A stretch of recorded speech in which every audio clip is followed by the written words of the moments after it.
I see those big, bright, shiny red trucks just a-trucking down the road. Those big, bright, shiny red trucks just a-looking for another load. Well, it's a family tradition, any Rocky Mountain day. Our fathers before us showed us the way. We work for asphalt cowboys and concrete kings, but that's never been a problem, cause we got diesel in our veins. We've got diesel in our veins. I see those big... What's up, JFW family? Welcome back to the Channel 23 podcast. The purpose of this podcast is to reach out and touch the fleet, to engage and inform everyone with all things JFW. Good morning, men. We are on episode 185 today. Woohoo! Good morning, everybody. Good morning. Hi, everybody. If you don't recognize their voices, we got Jim White, Brother Dave White, and Super Dave Weldon at the mics today. And in our usual fashion, we're going to kick it off with the Pledge of Allegiance. I love that. Yep. I pledge allegiance to the flag of the United States of America and to the republic for which it stands, one nation, under God, indivisible, with liberty and justice for all. All right. Before we get into the truck of prayer today, I want everybody to keep Dale Boyce in their minds today. He's having a surgery tomorrow, so we want to pray over Dale that he has a successful surgery and 100% complete recovery. Absolutely. Good luck, Dale. Yep. Father God, we thank you for the opportunity to go out and do some trucking today. We pray for the safety of our fleet, all of their families, and all the other families and individuals we come across on the road today. We pray for patience and in making the good, safe decisions.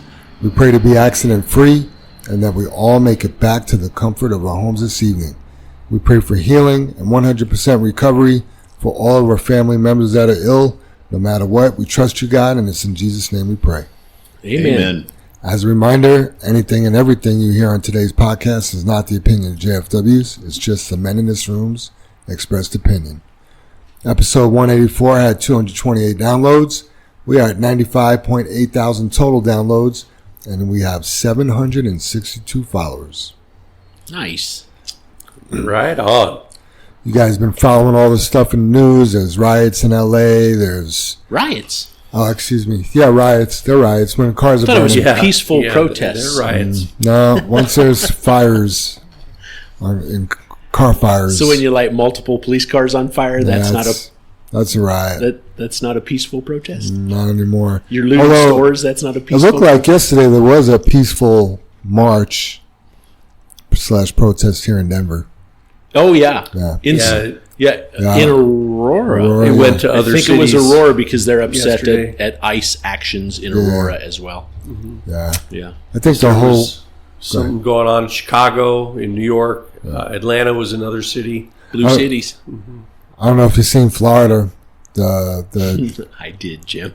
The chief out there, he was just like... He showed a picture of a peaceful protest and a picture of a riot. Pretty much and he goes, like, we know the difference and we're going to act upon it. He pretty much was like, FAFO. Yeah. Yep. And then, just the whole, other nations. Do you know what nation sleeps the most? Sleeps the most. Yeah. Ooh. I would guess one of the northern nations because of the lack of light. So I'm going to guess Sweden. Hibernation? Oh. It's time for the dad joke challenge. Oh, man. Oh, too funny.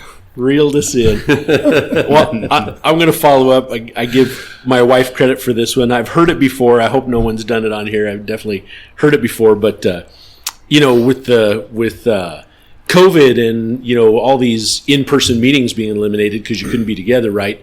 Zoom became like $1 billion corporation overnight, right? For all these Zoom meetings. And I mean, they're still going on today. And honestly, it's a great thing. Like Jim and I have had multiple Zoom meetings on the building with like public service and some of their private contractors that they're working with and us and our builder. And it works out really good. And the other day, the Zoom meeting we were on, I told a joke and no one laughed. And turns out I'm not remotely funny. Remotely funny. That's good. Bada boom. That's a good one. That's a good one. That is good. Yeah, I keep trying to watch my weight lately. We talk about being healthy and doing all that kind of stuff. And my wife the other day, she goes, "Where did you get all that candy?" I told her I always have a few Twix up my sleeve. Wah, wah, wah. Twix are good. I like Twix. I do too, Dave. So Silly rabbit. Twix are for kids.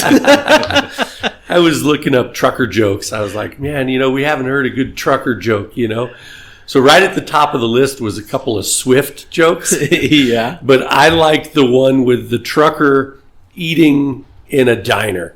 Okay, so the trucker was eating his dinner in the diner, and in come these three biker dudes, right? And they're big, tough, leather, biker dudes, biker gang guys, right? Yeah. They walk up to this trucker sitting at the counter, and one guy looks at him and takes his whole sandwich and just eats it in one great big bite. Then the next biker dude grabs his coffee and slugs his coffee down, drinks it all in one big gulp. Then the last biker dude grabs his cigarette and smokes his whole cigarette in one great big drag. Just the whole thing, burns it all down. And then the trucker doesn't say anything. He just gets up and walks out. And then one of the biker guys, they were eating their dinner, and they say to the waitress, "Boy, that trucker wasn't much of a man." And the waitress says, "Yeah, he's not much of a driver. He just drove over 3 bikes out in the parking lot." That's great. That's awesome. Maybe you guys already know this one, but a sheep, a drum, and a snake fell off a cliff. A sheep, a drum, and a snake? And a snake? Fell off a cliff. Bottoms. I thought you did this one too. I ran across too this funny. one. And I thought you've done it, Jim. Did you know your pupils are the last part to stop working when you die? They dilate? Yeah. I thought you did. I was like, that sounds familiar. Wasn't too long ago. Too funny. Good stuff. New employees. We have Angel Hernandez, Luis Leyva, Robert Pinkard, and David Torres all starting this week. Nice. Welcome aboard, Started everybody. on Welcome Monday. aboard, everybody. Welcome to the fleet. Welcome, guys. Yep. Celebrations, anniversaries. Potter hits 7 years this Friday. Scooby hits 4 years this Saturday. Congratulations, Happy Yeah, guys. way to go, guys. Birthdays, we got Ron Winkler and John Morris share a birthday this Saturday. And then family birthday celebrations, we got Adam Martinez, which will be Bam Bam's son, has a birthday on Monday. Had a birthday on Monday. Caden Latcha, that's Bree's son. He has a birthday today. And then Dustin's son, Dominic, has a birthday this Saturday, the 14th. Nice. Happy birthday, everybody. Yeah, Happy birthday, everybody. And then I just caught wind of this in a note in Paycom. Todd Dahl celebrated 29 years of marriage this past Monday. Congratulations. Yeah, way to go, Todd. Yeah, what a great accomplishment. Yep. You can tell Todd's a loyal person. Sticks it is. out. Yep, good dude. Shout outs. Casey wants to give a shout out to Scooby and Brent for helping me drop 0081's trailer and hooking up to 0077's trailer at the main yard. He also wants to give a shout out to Brother Dave for helping me hook up 0077 to its trailer and 0081 to the spare trailer in the rain. Thank you, gents, for all your help. That's cool because it was like every afternoon there was some kind of storm in the last 2 weeks. Yeah. It was, Last week was a little moist. yeah. Yeah. Then- More rain than Seattle. Then BD, you called it a something tariff. A tariff.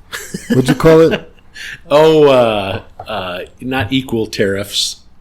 God, what did I say in there? I can't remember. Just It was reciprocal. reciprocal tariffs. Yep. Yeah. So Yeah. it's Since better he to gave give a shout out to me, the Kawasaki loader over there doesn't have a fuel gauge on it. It just has a Tube.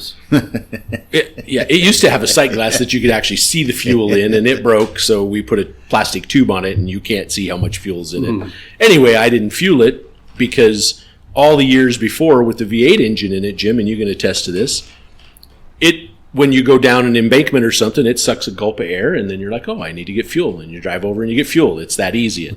Boy, that little Cummins, it burps and you need to get fuel. Like you just stop right there. Yeah. So I had enough fuel. I kept just backing up and got to the fuel island, filled it up. It started up. I fired it up, Jim, and it ran. And I drove away from the fuel island about 100 feet, and that was it, buddy. Like it was done, and that engine has 4 fuel filters on it. It doesn't just have the 2 under the cab like it used to. Yeah. It has 2 more additional ones on the engine, and all 4 of them were empty. So Wow. yeah, I had to borrow a fuel wrench from Casey, or a fuel filter wrench, get the filters off. He had to drive his truck over, put fuel in the fuel filters, and I was like, "Ooh, this got a little more complicated than it used to be." Because you could actually keep going with the old V8 in there. Yeah. You could actually run it like 15 more minutes. Like it wasn't urgent. Yeah, now it's urgent. So now Casey's got a fuel gate. He didn't say that, but I bet he's thinking that. That's funny. Because we've had a window gate, the fuel gate, Yeah, idle gate. idle gate. Yeah, That's funny. Conspiracy. Yep. Shout out to Matt Cummins for getting 009 unstuck the other day. Yeah, that was good. that is awesome. And then shout out to Vince Meekins and Andrew Berger for helping 0021 get unstuck in the same exact spot. Yeah, again, good stuff right there. Everybody helping the team out. Yep. Shout out to Brent Carter for paying attention to his overweight permit being expired. Yes. Deb, up here in the office, wants to give a shout out to Casey for being a true professional and doing a great job in traffic 2 mornings ago. It was pretty funny because she came up to me. She's like, "Are you busy?" I'm like, "No, what's up?" She's like, I want to just compliment a driver because I was, coming into work and this driver was in traffic and people are just cutting him off and doing all these things. And man, he was just doing a really good job, just leaving lots of room and being so courteous. I was all excited. And then I was like, "Who was it?"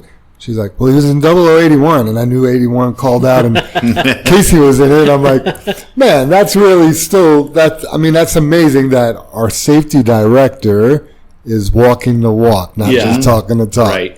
Yep. So Practicing what he preaches. Yep. That's why he's in the position he's in. Good job, Casey. Let's see. This is from Fabio. Good morning, Space Jam. I want to give a shout out to Sergeant Del Val for helping me on Colorado Springs with power lines and maneuvering around the manhole there. Thanks for the tips and tricks on the podcast as well. JFW, way to go. Appreciate you, Sergeant, for the tips about the military boot camp. Yep, that's the guy you want to talk to. Fabio's getting ready to go to boot camp. Good call. Good stuff right there. Don't let him see you struggle, Fabio. Just pretend everything's okay.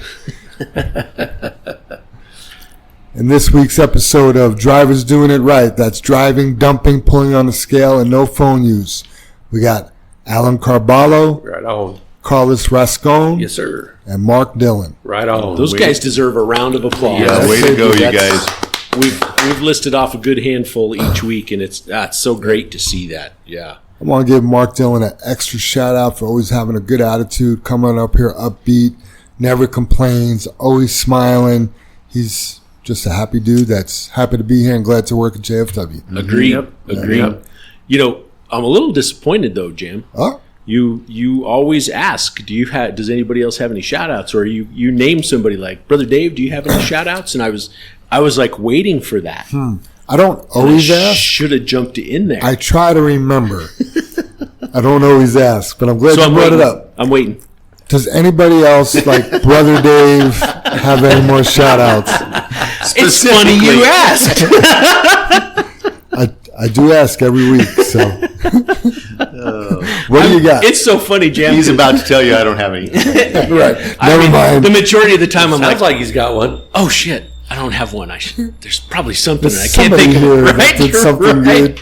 Yeah, no, I just wanted to give a big shout out to David Higuera this morning. Oh. He busted his ass on the radio getting his trainee going, and then there was a mechanical issue on the truck. He was able to check fuses. He just, he worked through everything in it with great spirit and helpfulness and like some education to train the driver, the new guy in the truck, how to work through it. And the shop, a shout out to Ricky, helping him and working back and forth. And it was just all really good stuff. And another computer deal, man. We cut the power to it and waited a minute, turned it back on, and boo, fixed. And that's uber frustrating to me. That's our fix, and that's the technology we have on a, several $100,000 vehicle is like, have you disconnected the batteries? That almost always fixes it. That's just It's pathetic. Yeah, I got an interesting note on that. So my afternoon test drive yesterday, we had a check engine light in the truck, and I'm like, well, that's pretty normal. It has to do with, some code that it threw, and it might not even be an active code anymore. And he's been driving a Volvo for the last 3 years, and he had some stories for me. Oh, yeah, in the Volvo, you get that check engine light, and then he was like, well, but if you get, for us, it's our wrench light. In a Volvo, it's something else, like a pencil or something. I don't know what it was. But he was saying, it was like he was talking about our Kenworths, but he was talking about his Volvo. Yeah. Yeah, same thing. And I'm like, that is interesting. Yeah. That it's for sure. not just PACCAR, it's, across the board. For sure.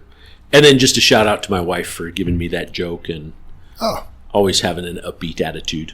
So Nice. And then the last thing I do have, and I don't know whether this is a scam or not, but I happen to have 30, and I'm just reading the ticket. It says free tickets to the Garden Brothers Nuclear Circus, Humans Gone Wild.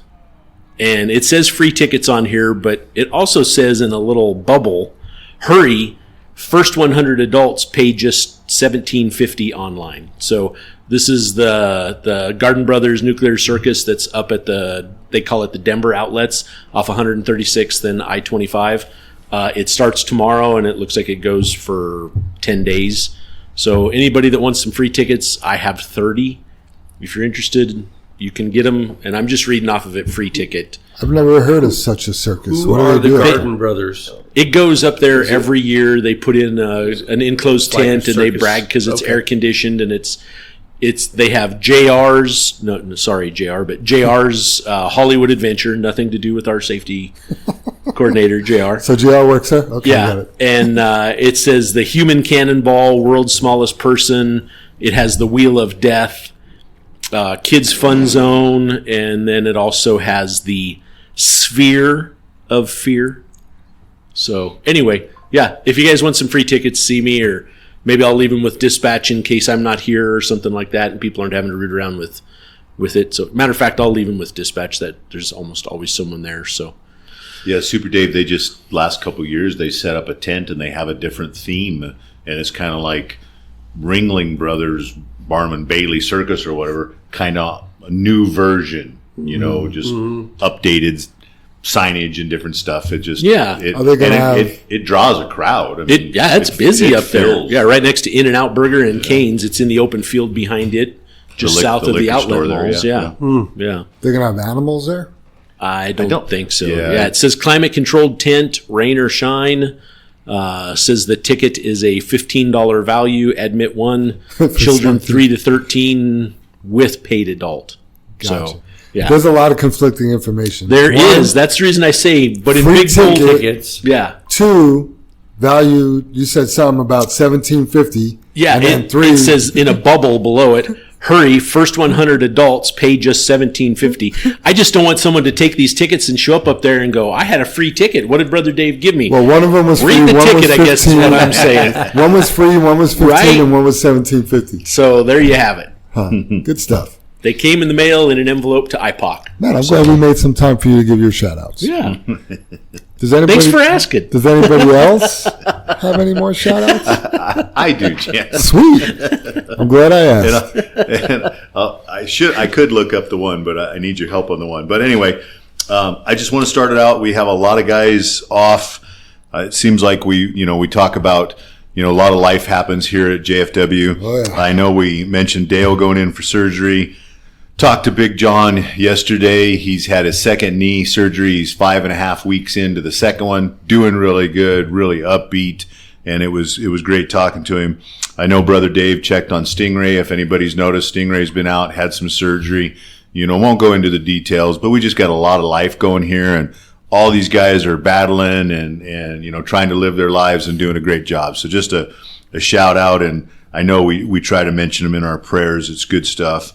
And then Jam, I'm sitting here and I didn't even know how to look it up right quick, but the one gentleman that shared the letter with us the other day, just the name, I just want to say it was a terrific letter. Thank you very much. Adam Salee. Yeah, Adam, thank you. It was a wonderful letter. I think your realism of what you're going through is such a courageous step, and that's, I'll just kind of leave it at that. So good job, proud of you. Way to go. And then I just caught the truck number this morning, kind of like David, but 0070 called in, had a tarp cable break, and had all the details, tried to fill in dispatch, said he was up north going south, could swing in here, cable was frayed, they tried to put it back together, just good info, and when the shop asks you questions and you answer the question, not that, you're just, nervous, amped up, whatever, not answering the right questions, it's just helpful when we work together like that. So that's pretty much covers my shout outs. Cool. Yeah. Love it. Good shout outs. Any other shout outs? All right. Moving on to the discussion. Let's talk about the do's and the do's nots. The do's and the don'ts of the air horn usage, right? Can somebody tell me a situation or a reason you would use the air horn? Oh, man, when a car won't let me over or somebody cuts me off, man, I get the bird out. I'm on the horn. Nice. Absolute best time to use that horn. That's what it's made for. Now, do you use that? Do you flip them off first and then use the horn, or horn and then? Well, it depends which lane I'm trying to change into Gotcha. And what hand is free. There you go. And if you're on your game, you can get 2 horn honks and a good bird. Yeah. So I usually, and that's only because the cabs are smaller now, and I can't get my ass in the window. Gotcha. I usually throw my burrito at them first.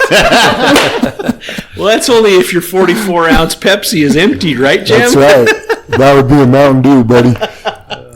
That's actually do's not. Right. That's Clearly, a go. we've covered what not to do, right? Those Or are the- when not to use it. Yes.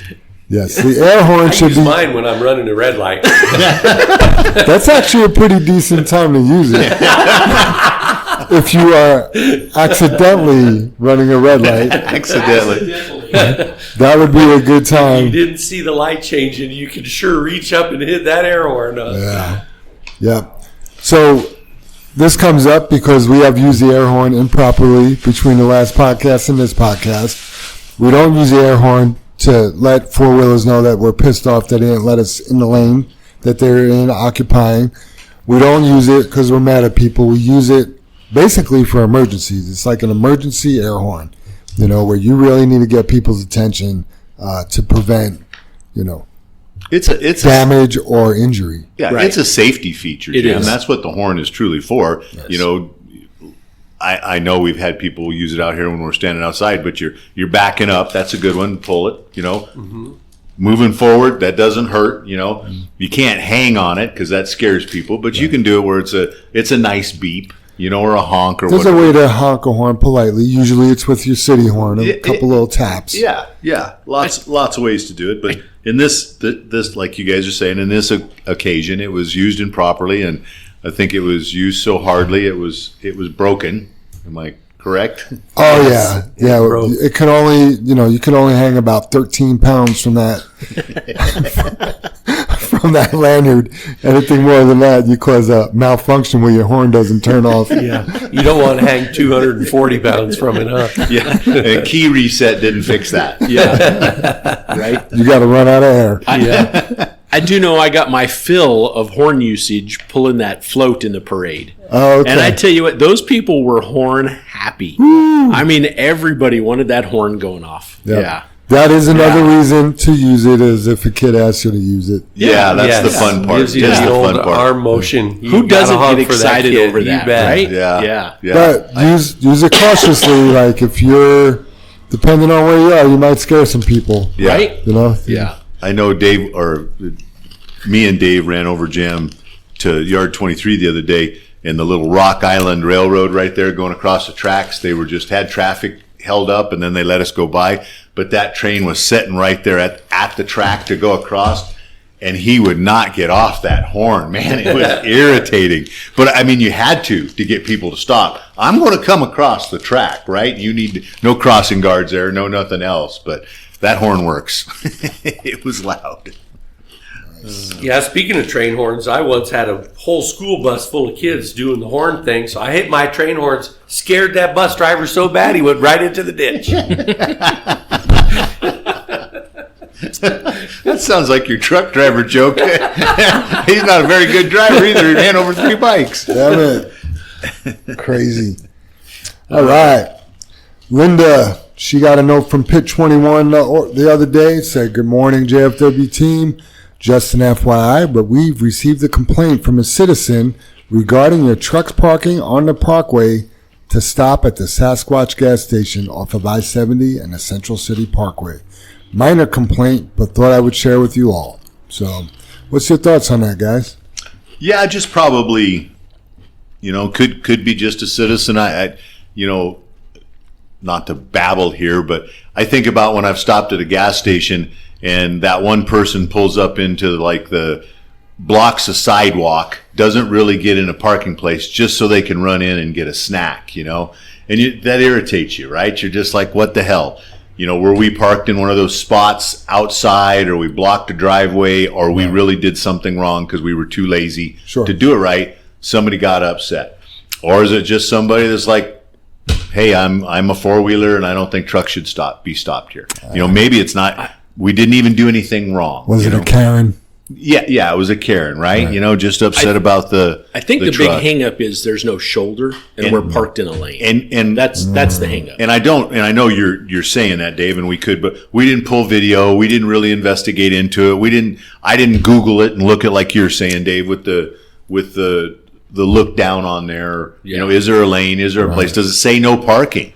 Right. And we're parking there. It might say no parking, but I don't think there's any lane delineation. It's just that's the Central City Parkway Road. Yeah, there's no shoulder. And I guess that's what I mean. We just drive around the truck and go up. We parked in a lane. You probably need to put some video on that then. Yeah. I thought we were just on the shoulder, like hanging on the right side of the fog line or something like that. You know what I mean? But The unfortunate part is there's no shoulder on either side, so we can't stop going up and we can't stop coming down unless we go in the gas station. Which Yeah, and did we then pull- I bet the gas station will be upset there's because not enough we're a room. big truck in the gas station because it's not easy to pull in there and pull out. You know what I mean? So Yeah, because so many times you see a fuel truck in there and go, man, how did you get in here Right. across the tanks? right? Yeah. It's Yeah. But like you said, Jim, just a warning, just an FYI. I think the best answer to that is don't stop at that gas station. Seems like it, Dave. Pick another one. Yep. sorry, I just got hold on one second here. I just got a text message from Dustin Courier. He says, hey, little heads up. My dad has a 5mm brain aneurysm and sees a surgeon today. Prayers would be a good idea. So, yeah, we do want to pray for Dustin's dad. Just pray that everything goes well with the surgeon today. And, again, just want it to be successful and everything to be okay. Yeah, Agreed. Again, Jim, a lot of life. Oh, yeah. I mean, you can't have this amount of people and not have a lot of life going on. Yeah, definitely more people in our prayers. Yep. Yeah, in fact, speaking of texts, I just got one from Dan Domanowski, which is the gentleman with the tarp cable. Oh, this yeah, morning. 0070. Okay. Yeah, and Clint Canmore, always willing to help everybody. He stopped to help Dan with the Nice. cable this morning. That's awesome. Yeah. So that's a guy with a great attitude. Yep. Yeah, and just one thing on that though. I mean, love you guys stopping and helping, but if you can't, you got to get going too. You know what I mean? If the mechanics on their way and stuff, you got to get going too. Got to be smart about how we're doing this, so we don't, block the entrance to the pit and different stuff like that. There's a lot of different stuff. If you stop, make sure you're safe. If you're pulling over to the side of the road, how you're getting out of the truck, where you're stopping, all the other stuff that go with that. Be safe. Yep. All right, next on the list, Mikey wants to talk about how to get rocks out of a Z-strip on the liners without damaging the Z-strip. I usually try to grab a big crowbar, the biggest one I could find, and just yank on that sucker.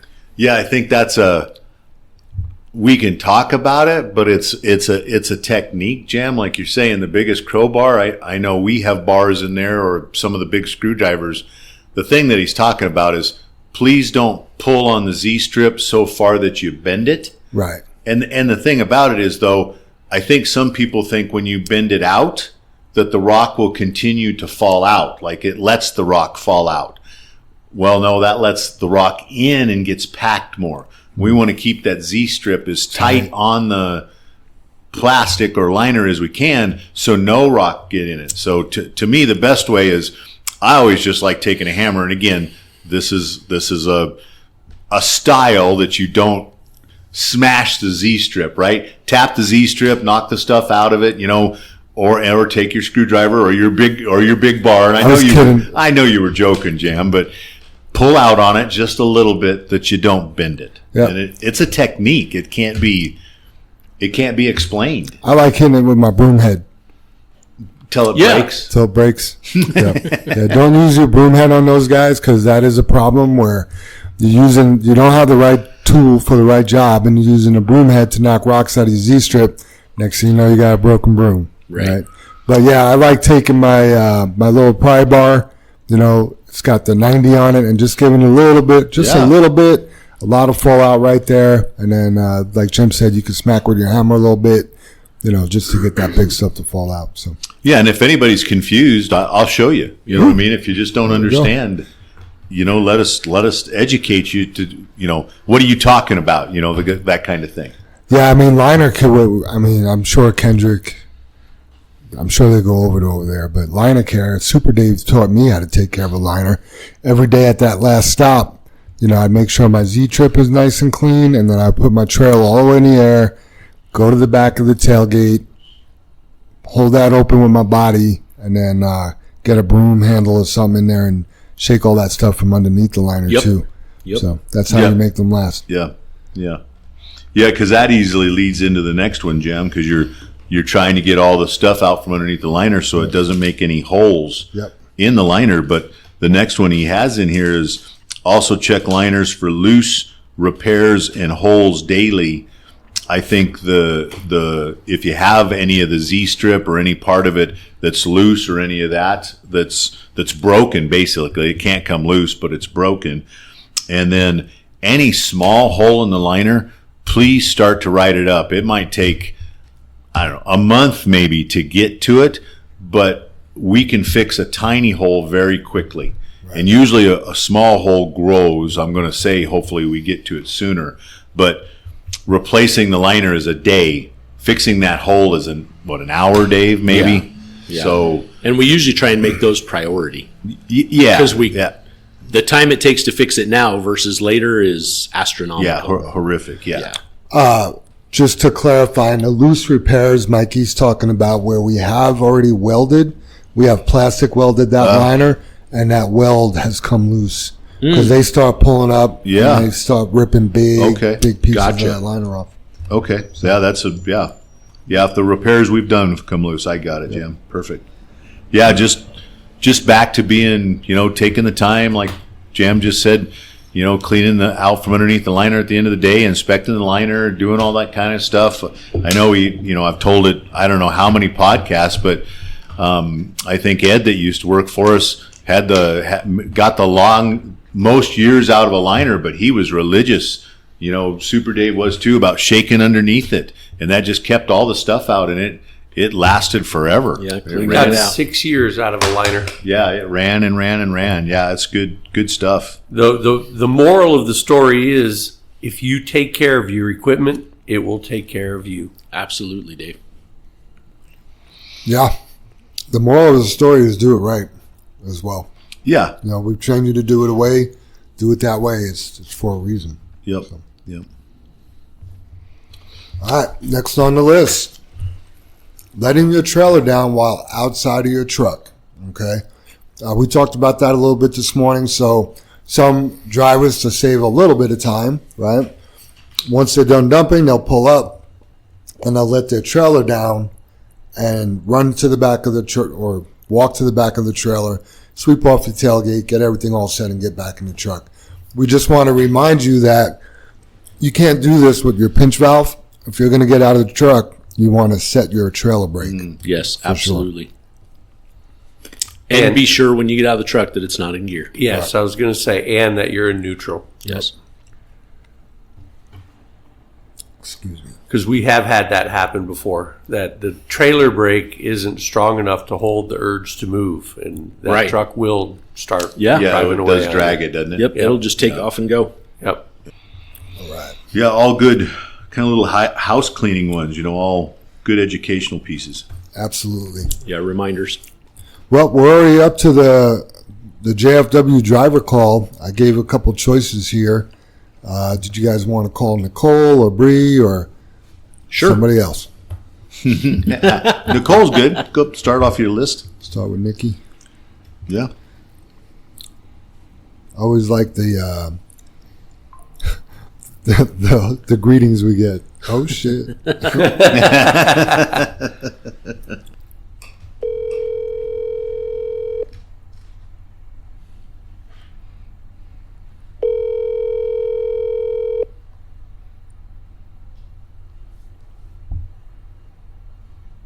Hey, Jam Jam.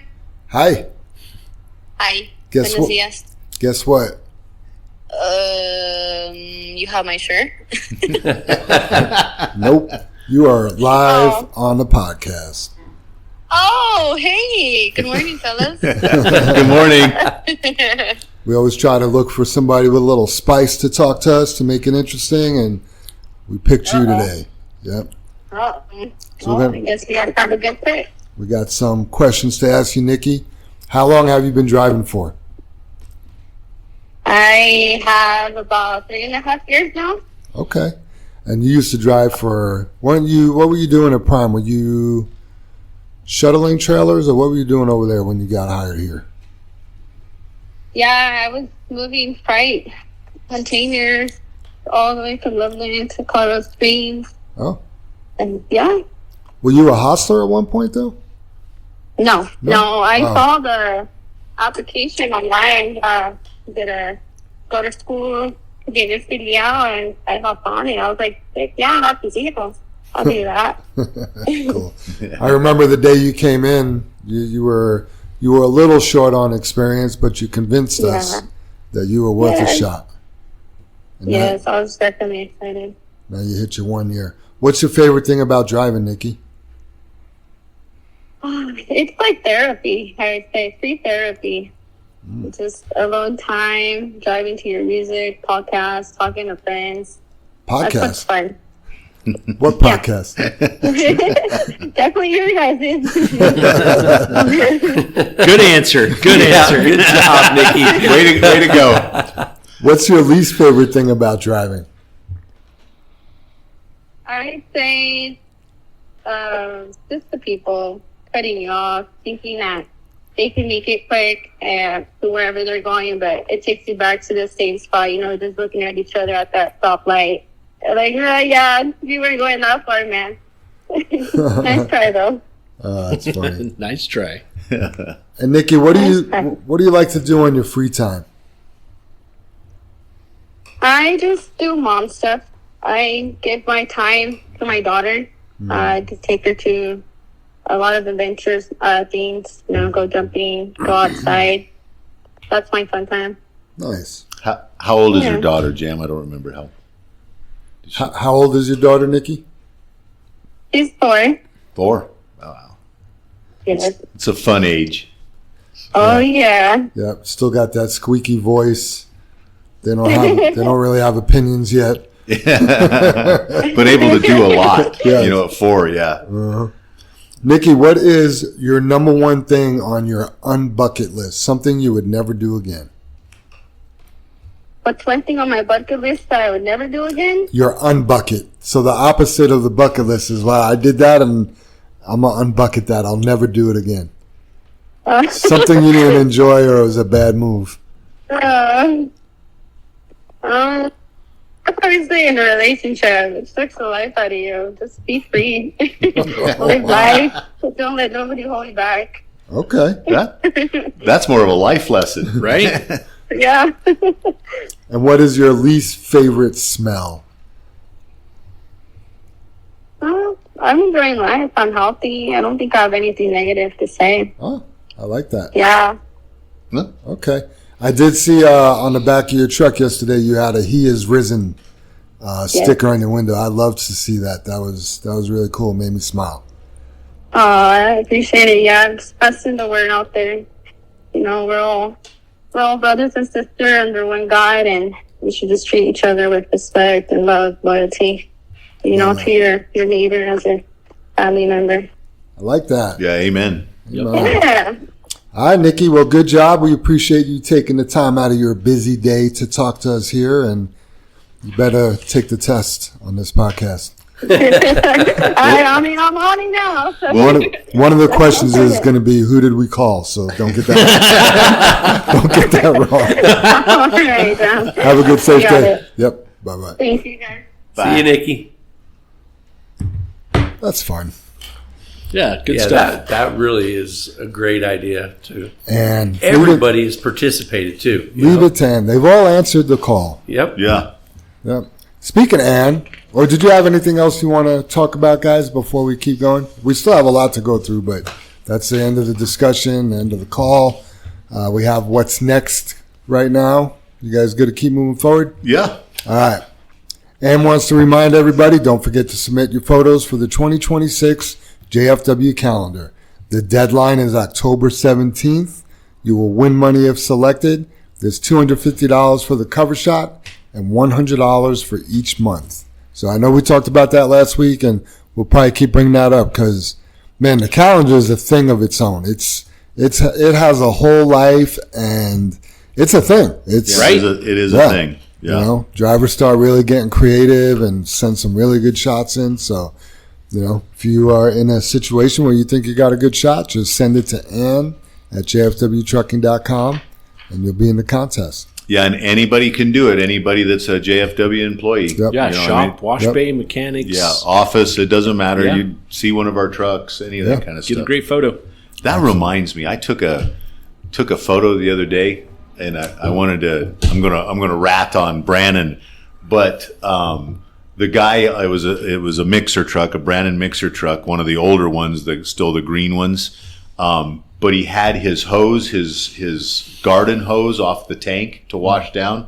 He had it strapped to the door of the cab, Oh, wow. and it was like, it wasn't a bungee, it was a strap, and he had it on the door handle, the Kenworths.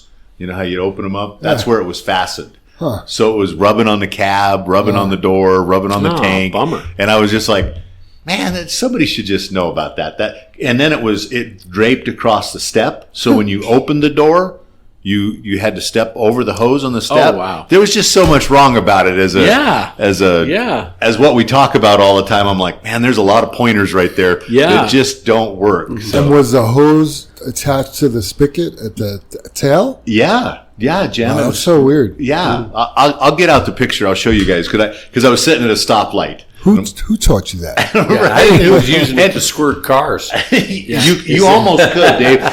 He was just short of reaching it to be able to squirt a car. Wow. Yeah, I'll show you guys. You know, the that would be picture. cool to squirt a car. That was sitting in the red light. Wouldn't that be awesome? Yeah. Just like, more than your 44 ounce. Yeah, we used to hit each other's windshields. Yeah, You know, if you're out of sight, you know. yeah. yeah, That's kinda Yep, cool. yep.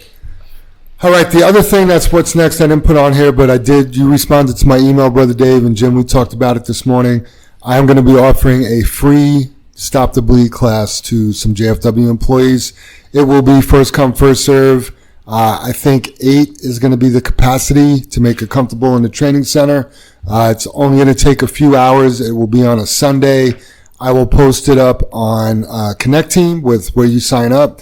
And like I said, it will be first come, first serve. So if you're interested in learning, you know, how to save somebody's life by stopping bleeding, it's a really good class. I took it years and years and years ago. And, you won't regret taking it, because if you don't know what to do, bleeding is scary. If you know what to do, you have a job to complete. It's just like a leaking pipe. You got to stop it. Right. Right. So if you're interested in that, more information to follow. Nice. Yeah, I think, Jam, I want to help you put it in a little bit more context, because we've talked about it and you've mentioned on one of the podcasts. And I know that other podcast that you were involved in, you talked about, you know, the carrying a concealed weapon or carrying a gun or all that kind of stuff. And, how many people really get shot every day, or how many shootouts are you in? Right.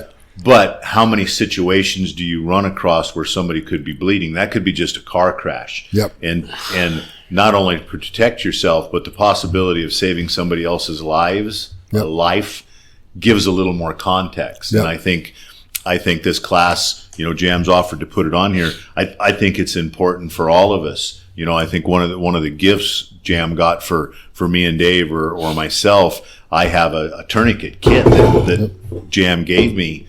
That I know it was when we were shooting all the time. That probably more important to carry it then also, but it should be with you all the time. I have 2 tourniquets on me right now. Yep. Yeah. It's just part of my deal, but to Jim's point, and thank you, I always start my classes off the same way. Who here has been in a gunfight? A guy like Jim will say, me. The only person I know. The only person I know, right? Right. Most people will never be in a gunfight, but everybody has seen a car accident or has a family member that's been in medical need and will need medical training. So, it's it'll be fun. Yeah. I mean, we told that story. It would be like the 3rd time I think we mentioned it, but that one state patrolman saving that kid's leg. Absolutely. There you go. I mean, he did lose his leg. He did not lose his life, but Yeah, that guy saved his life, not his leg. Yeah. But his leg was, I'll say. Nobody knew you were going to lose your leg at that point. Yeah. But he stopped the bleeding. Yeah, saved his life. Yeah. There you go. Yep. What else? I had something else I wanted to say about that, but just more I thought info you to follow. guys took care of it, but the other stuff above this on here on the Yeah, there was a little bit of a question. We may still be looking for some more Saturday Coors night help. I cores. mean, we're always helping for looking. Yeah, for we Coors got help. this weekend covered. We're not sure if we found the permanent solution or not yet, so we're Okay. just trying to get some more information on that. But yeah, if you're interested in Saturday nights, let us know. Yeah. Questions from the audience. Great question from Andrew Nones. Have the brothers ever thought of hauling our own fuel and possibly opening a small fuel division like the Boca division? Yes and yes. And there's another yes in there somewhere, and I'm not even sure what it's And for. will you? And what? Will you? No. And here's the reason why. It's the Costco syndrome. You know what the Costco syndrome is? We don't buy nearly enough fuel as the people we buy fuel from. So no fuel supplier is going to sell us fuel at the price we can buy it from our vendor because they buy 100 times the amount of fuel we buy. That makes sense. So we can't compete. Even if we hauled it ourselves, trucked it ourselves, doesn't matter. We can't compete. And it would be nice to haul our own fuel. Yeah. I mean, it truly would be nice. We've talked about Control it our own destiny. Yeah, talked about it for years. Yep. And at some point there has to be a cost savings in it, but it doesn't work that way in the industry. It's not Right. set up that way. Yeah. Like you're saying, Dave. Yep. All right, safety topic of the week. I thought we'd go over some Samsara stats. And Brother Dave, I see your sheet is scribbled on and highlighted and maybe Got green and yellow going. Yeah. Got And some colors.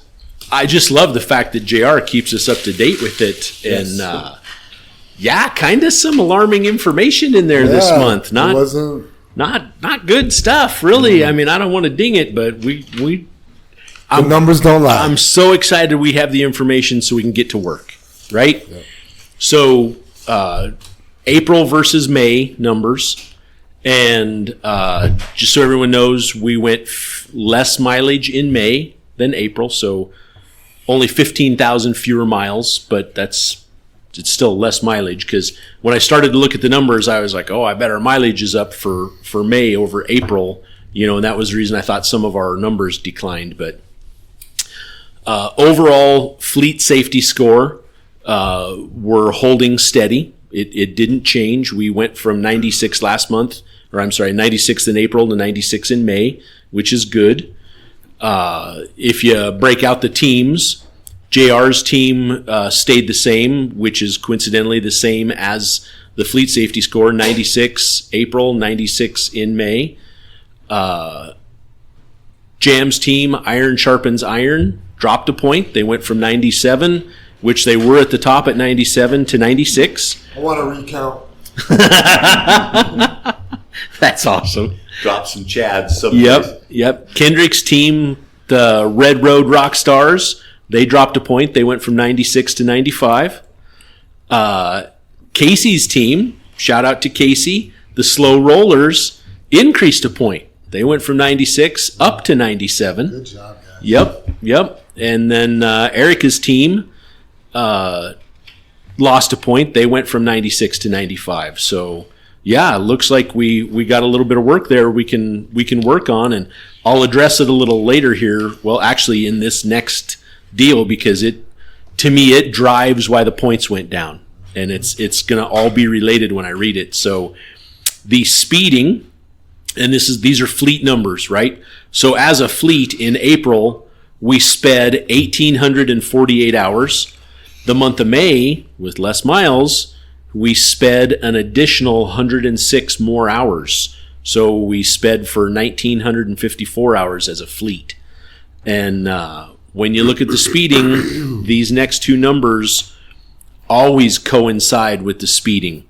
So we went from 161 following distance events to we increased by 60 more events and we went to 221 following distance events in May. And that's just hard to swallow. You know what I mean? The increase in that, and we drove less miles. Something's going on, and I'll leave you with this last one. Well, I won't leave you, but it ties the speeding to this. We had 6 inattentive events in April, and damn, we were at 22 in May. So I totally believe the speed is correlated and created the following distance, because when you're speeding, you're pushing. So that's the reason we had 60 more following distance events, because we're speeding. We're pushing up into that car or vehicle in front of us. And then also the inattentive events, because we weren't focused. We were speeding and not focused on what we were doing. And man, we proved in the beginning how that slowing down solves all of those. Now, the good news was we went from 14 harsh events, 7 harsh brakes and 7 harsh turns, down to 5 harsh driving events in May, 1 harsh turn and 5 harsh brakes. So that was down. And then the really good news is we went from 22 rolling stops in April to 11. So that's good right there, right? It's funny. Almost everything's like either up half or cut or down a half. Yeah. Like it's not like 1 or 2 points. It's like 14 to 5 and 22 to 11, and it's a big difference on some of this stuff. But the speeding and the following distance events, that's a problem. Yeah, you can't. Yeah, it's a problem. And man, everyone proved they got their shit together, and everyone proved how well this system works. So I guess I'm just to step back to safety. I want to challenge all the teams to get their numbers up a point. You know, whatever's going on here, we need to look into each driver and see why those teams lost a point. And I challenge the safety coaches to get in there and get a little competitive and see how they can increase a point for June versus, we can't go down another point. We don't want to do that for sure. So, and then a lot of the numbers here are a little, just kind of tough to read through. So out of 121 drivers for May, only 11 did not meet the minimum safety score of 90, which personally I think that's great. That was awesome. It makes me wonder why those 11 didn't. You know what I mean? There's got to be a reason, and it can't be difficult. That's the majority. Some of those 11 might be real new drivers that are still adjusting to the cameras, the metrics themselves. I suppose it's possible, Dave, but I hope the trainers and I hope Kendrick and Casey and JR are instilling in them. Sure. You need to be involved in that safety score and your efficiency score right out of the gate. And I hope the trainers as well are really driving that home. Yeah. I tell all these guys that you will need to change your driving habits. Yeah. When you're just driving willy-nilly in your car, you get in that habit. Yeah. And, maybe it's just stepping out in the left lane and accelerating around a car. and you're speeding 10 miles an hour, but Right. you're just going to get around a car that's, slowing you down or in your way or whatever. Yeah. But you will have to adjust that because you Yeah. can't do that because you can't speed 10 miles an hour over or the camera will yell at you. Right. That number there just clearly tells me it's totally possible to have over a 90 on your safety score. Like that's If what only 11 out of 121 aren't achieving that, it's we need to be able to coach those 11 up really easily and go, hey, this is the bar. This is what you need to make. exactly because it's flopped. If you're down to the 11, it's like why not? Yes, yeah. Because the next number in here, those who did meet the minimum, 110 of them in total were 110 of them in total. There were 89 drivers who achieved a 95 or higher. So 110 drivers achieved an 89. I'm sorry. Of 110 drivers, there were 89 who achieved 95 or higher. That's still a great percentage. Yeah. You know what I Yeah. mean? Yep. And of those, 6 achieved a 100, and their following names are Todd Dahl, Dwayne Potter, Chance Dobler, Mike Bortz, Troy Holmes, and Nat Bisignano. So thank you guys for a perfect safety score. That's outstanding, and you're helping carry your team. You know what I mean? You're helping carry that overall fleet safety score. Mm-hmm. Thank you for what we're doing. Now to driver efficiencies. I got a couple highlighted on here. Looks like the overall fleet efficiency score went down a point. Wah, wah, wah. That sucks. We went from a 92 to a 91. It looks like JR's team, the pile placement rookies, they went down 2 points. They went from a 92 to a 90. Let's get this next one. I'm not going to mention any names, but initials are JAM. Iron sharpens iron went down 3 points That's embarrassing. from a 93 to a 90. So definitely got some room for some coaching there on some people, I would guess. And then it looks like Team Red Road Rockstars, Kendrick's team, they were flush. They were 90 in April, 90 in May. Good job, Kendrick. And then Casey's team, the Slow Rollers, they were even as well, 92 and 92. So great job, guys. And again, I encourage, a little challenge there for the 3 that went down. We need to raise our overall fleet efficiency score needs to come back. We need to get it back up to a 92 as a whole there. So hopefully we can do that. And, had to flip pages here. The last one, again, looks like we went down 1 point. Erica's team, the Cadillac Cruisers, went down from 92 to 91. So makes me wonder with the speeding up, are we in too big a hurry coming down the mountain if our efficiencies went down? Mm-hmm. Because the efficiencies, engine brake use, just a lot of things affecting that. And we're going to get it back up. I challenge everybody to do a little better job this month here during June. Let's have some better numbers. Let's see everything in green, that it was an increase and the numbers went up, not down. No matter what, I kind of think it's funny reading this and seeing what our tips and tricks are for the week. And it kind of ties into my final thoughts of what we have here. So let's challenge everybody. We got to do a little better job. People are looking, and those Samsara scores, they don't lie. That's what's cool about it. They don't lie at all. So a couple other stats in here. Driver safety bonus achievement breakdown for May. So we had 8 drivers that did not get the minimum safety bonus. Well, actually, I'm sorry. They got no safety bonus. We had 8 drivers with no safety bonus. So they had something happen and didn't achieve their safety bonus, and they didn't bother to engage in the podcast, so they didn't get their minimum 1% safety bonus, which, that's a bummer when you've done something and lost your safety bonus, but you still have the ability to do the 1%. Not engaged. Right? Not engaged. Don't care. That's telling us as a company that, you don't care, Jim. It kind of sounds cold or hard a little bit, but it is the fact. What it is. Yeah. There's no reason you shouldn't be taking this podcast challenge and earning your 1%, it's cheap. It's easy money. Easy. Yeah.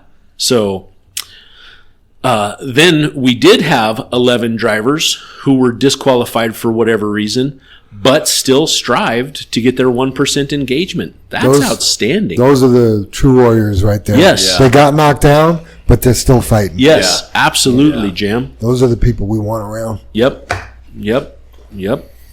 Then we had 12 drivers who didn't meet safety and or efficiency minimum scores and didn't engage in podcast questions. Bare minimum. Huh? Bare minimum. Is that even bare minimum? I mean, they got their 5%. Right. I was going to say they got their 5% and then didn't engage in anything So else. Basically, they didn't hit shit. Right. Yeah. So I don't think that's the bare minimum. I mean, I think that's the old standard. Yeah. Not much of a challenge. That's and you know, we as humans want to be challenged. We're the men in this room, we're challenged every day with circumstances that we have to deal with. And man, if we're not dealing with them and figuring out how to put fires out, we go away. The other day I showed up and I seen you and Jim pull some sharks out of your truck and throw them in the water. What the hell's going on? Oh, too funny. Looks like, including engagement, we had 7 drivers that didn't meet the minimum safety and or efficiency minimum scores, but did engage in the podcast questions. Oh. So I think those are guys that are engaged, guys or gals that are engaged. They just need to improve a little. And we need to coach them up a little bit to help them with, because I bet they're not missing in both. They're just missing in one or the other is my guess. And we can coach them up. They're my people. Those are my people right there. Yeah, that efficiency score can kind of jack with you a little bit until JR rides with you for 7 minutes, and then it's fixed. How many minutes are in a day? And it is literally, I talked to Bortz about it a little bit yesterday. He and I chatted up some different stuff, and he was kind of bumming because his safety score, and I just read it, he was at 100, and he dropped to 99. But here's the cool part. He knew it. Right. He was pissed off about it. He said, I hauled CMEX for a week, or he was in Boulder for a week. He's like, those people in Boulder don't know how to drive, and he's like, every time I turn around, I was having to jab the brakes he didn't say that. That's my interpretation of what I gathered, right? So you're having to grab some brakes unexpectedly. And anyway, but I mean, Mike, kudos to you. And 99 is still amazing. That's great. Love the fact that you're striving for 100, and yet we have people that aren't achieving the minimum. Right. So, we need to help those guys. But the number one thing there is they have to be able to help themselves. Gotta help yourself. We can only coach so much, and then it falls on you. You need to participate in that. And like you said, Jim, the ones who didn't earn or in some way or another, didn't achieve their safety bonus, if they're not listening to the podcast, they're not engaged. Nope.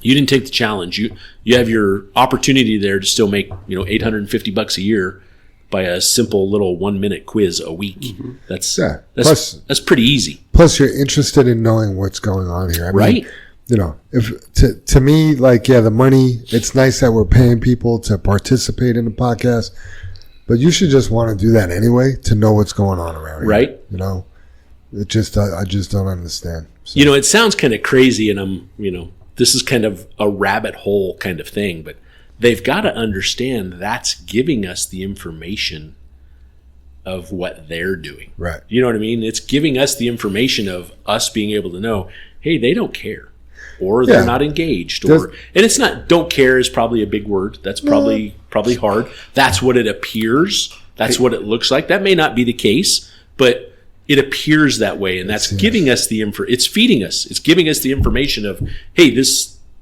might not be a person fit for our family. Yeah, sometimes something will happen around here, and it used to be, we would just talk about the incident and this and that, but now one of the first things we do, what's their driver safety and efficiency score? Yep. And are they listening to the podcast? Yes. Because that tells us a lot about who we have working here. Absolutely. Being engaged in something, anything, is fun. Yeah. It brings you pleasure to compete with somebody or to check on other scores. Look at the playoffs, when everybody's in the playoffs. I don't care whether it's basketball, hockey, football. You're talking scores, you're talking players, you're talking, 2-1 in the finals. And And it's kind of, this is the same thing. Get involved. Look at your score. Try to improve. Right. Check with your friend that's driving and what are their scores, and compete with them. And it is pleasure. It's a lot of fun to participate. Totally agree. I was talking to a new driver yesterday, newish. He's doing a good job. His scores are high 90s. He's going to not double bonus, but get the extra 2%. Yeah. You know what I mean? Well, no, the extra 1% for being above the second threshold for efficiency. Okay. And he's not getting a 1% for listening to the podcast. And we were talking about it, and I was like, listen, like, it's important that you listen to that because, and cool person to talk to. I was like, one day you're going to do something and you're going to look like a dumbass. And I was like, you're not a dumbass. You're going to look like one because it's going to be something that we've talked about on the podcast that you didn't know about because you didn't listen and you went out and did it. Right. And his eyebrows raised a little bit, and it kind of seen the computation going, and I believe he will listen in the future. Yeah. But yeah, it's and people don't understand that 1% for listening to the podcast, and we talk about this multiple times, that little bit of money snowballs. right. I was thinking that the whole time. That whole additional, when you take a day off, well, that 1% added to your income for the day off. Right. When you take your PTO, that added to your PTO. That little bit of money continues to snowball. It's not just $20 or whatever it is. You know what I mean? And I wonder, and there's no way, like, because I'm not smart enough to figure this out, but does listening to the podcast make somebody more successful financially here? And I would like to believe yes. I say hands down. You know, if you listen to the podcast, you're learning more about the job. You're perfecting your craft. So not only are you earning 1% to do it, it could be earning you a lot more money just because you're learning the right way to do it. Or what not to do. Or what right? not to do, yeah. That's the big one. So Yeah. Yep. Yeah, I love it. So, gosh, we talked about that so long, I forgot where I was at. Let's see, the 1% engagement. 12 drivers who didn't meet. And then we had 7 drivers.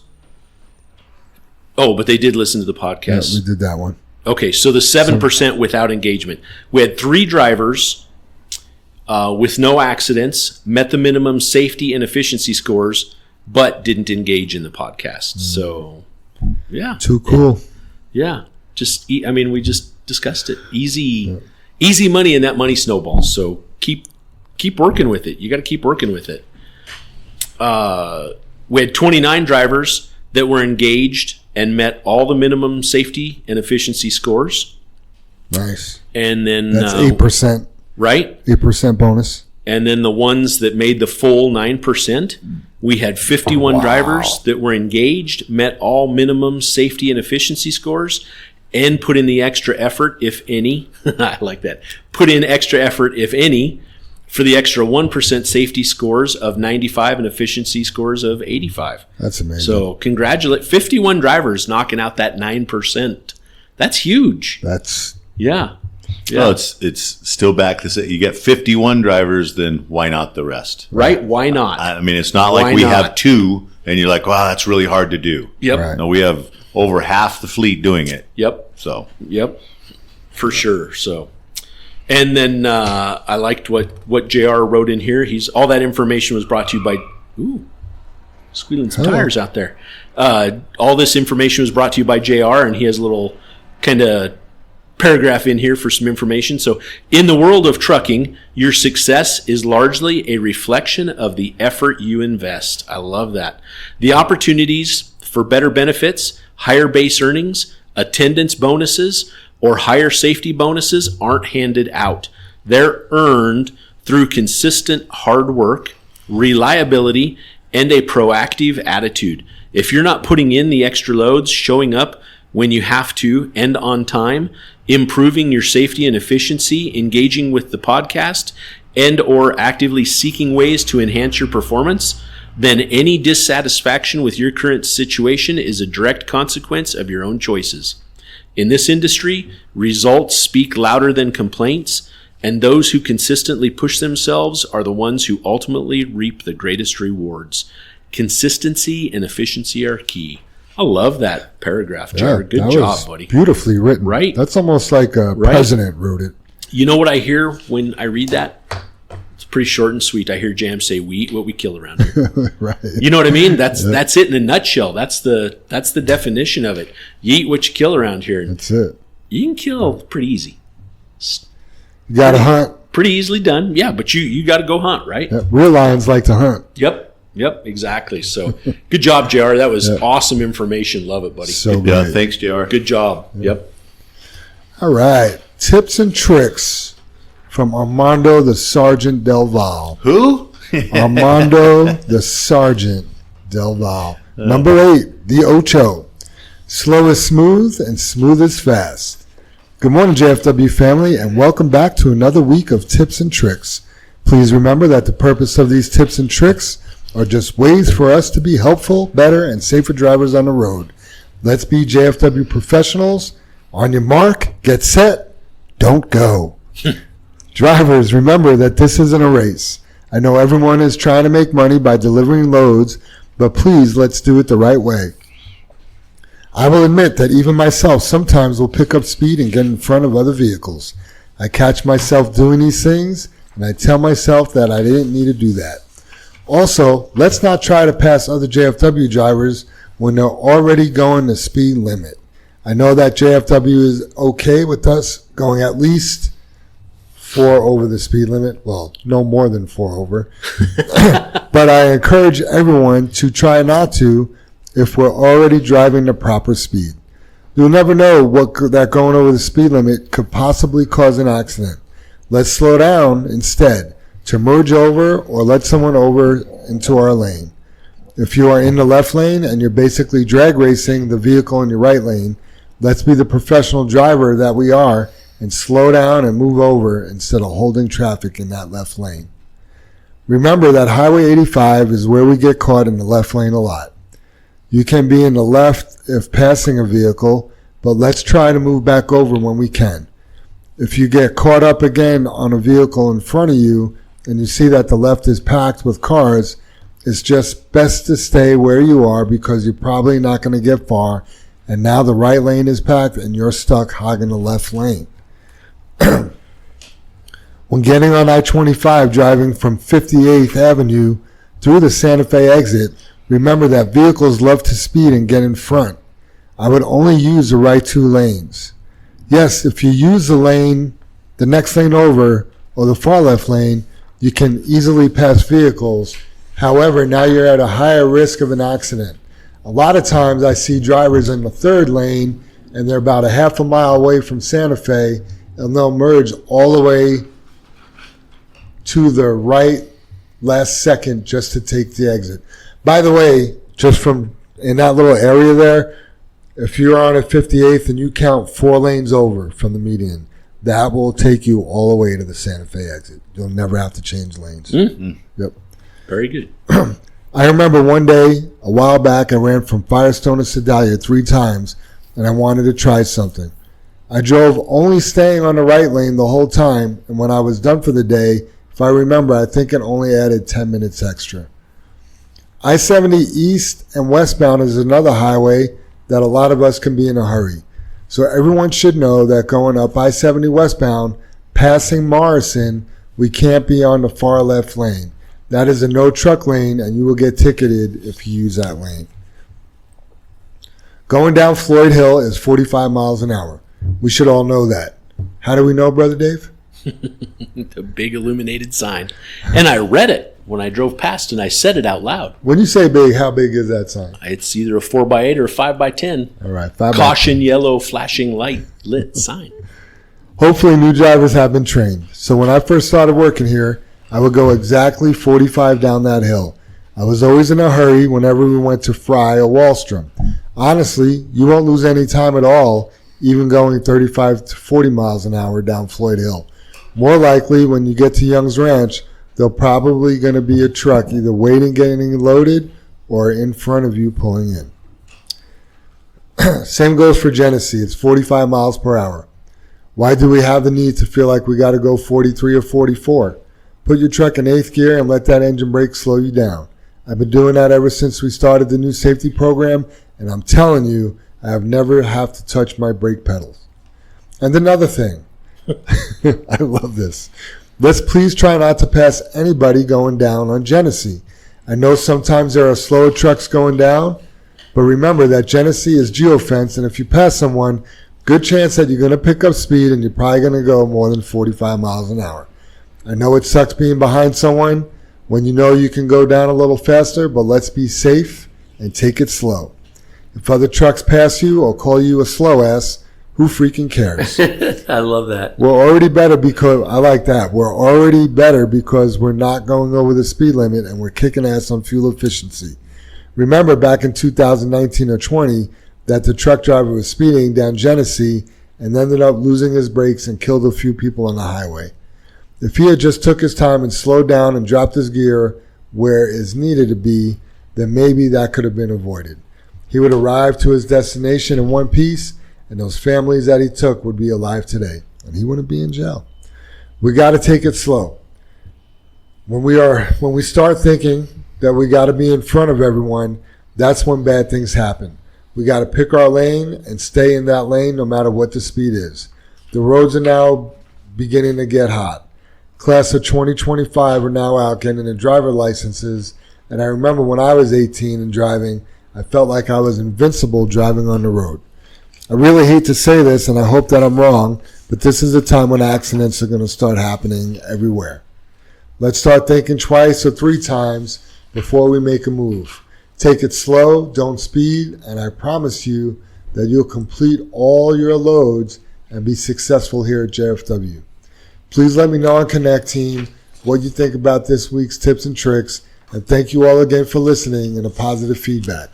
Let's start doing things the JFW way. Until next week, I'm Mondo the Sergeant Del Val, 0073. Together we can be better. Good job, Armando. Yeah, that was awesome. It you was. know, that is just real common sense and down to earth driving right there. Yep. You know? Yep.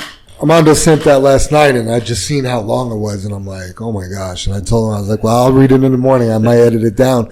And then I read it, and I was like, oh, It's great. This is great. Yeah, it's good stuff. Yeah. Good job, Mondo. Yeah, keep And up the good work. Just so you all know, Mondo hasn't always been this driver. Like, he had to get polished up a little bit to become the way he drives now. So. Yeah, I ran into him at Yard 23 last week and had a chat with him, and he told me some secrets that I could never share with you, Jim. It's between me and him, man. And yeah, what a great guy. It was funny talking to him. It's kind of not Armando based, but I just want to share a quick story that Super Dave brought on a very new. Well, he's supposed to start in a week or two, but a very young man that we're hiring. That one of the closing deals for Dave in hiring him and was the company he's working for now uses Samsara. And the kid knew his safety score, and he's like, I got a 99 safety score. You know, and that's huge. Yep, right? it is. So he's engaged, he's aware, you know, and I guess the tools, I mean, every time I talk about Samsara and not just this program, but that information, you know, if we'd have had that 20 years ago, I can't imagine how great we would be today. Yeah. I mean, think about that, Super Dave. If we had this program 20 years ago, where would our bar be today?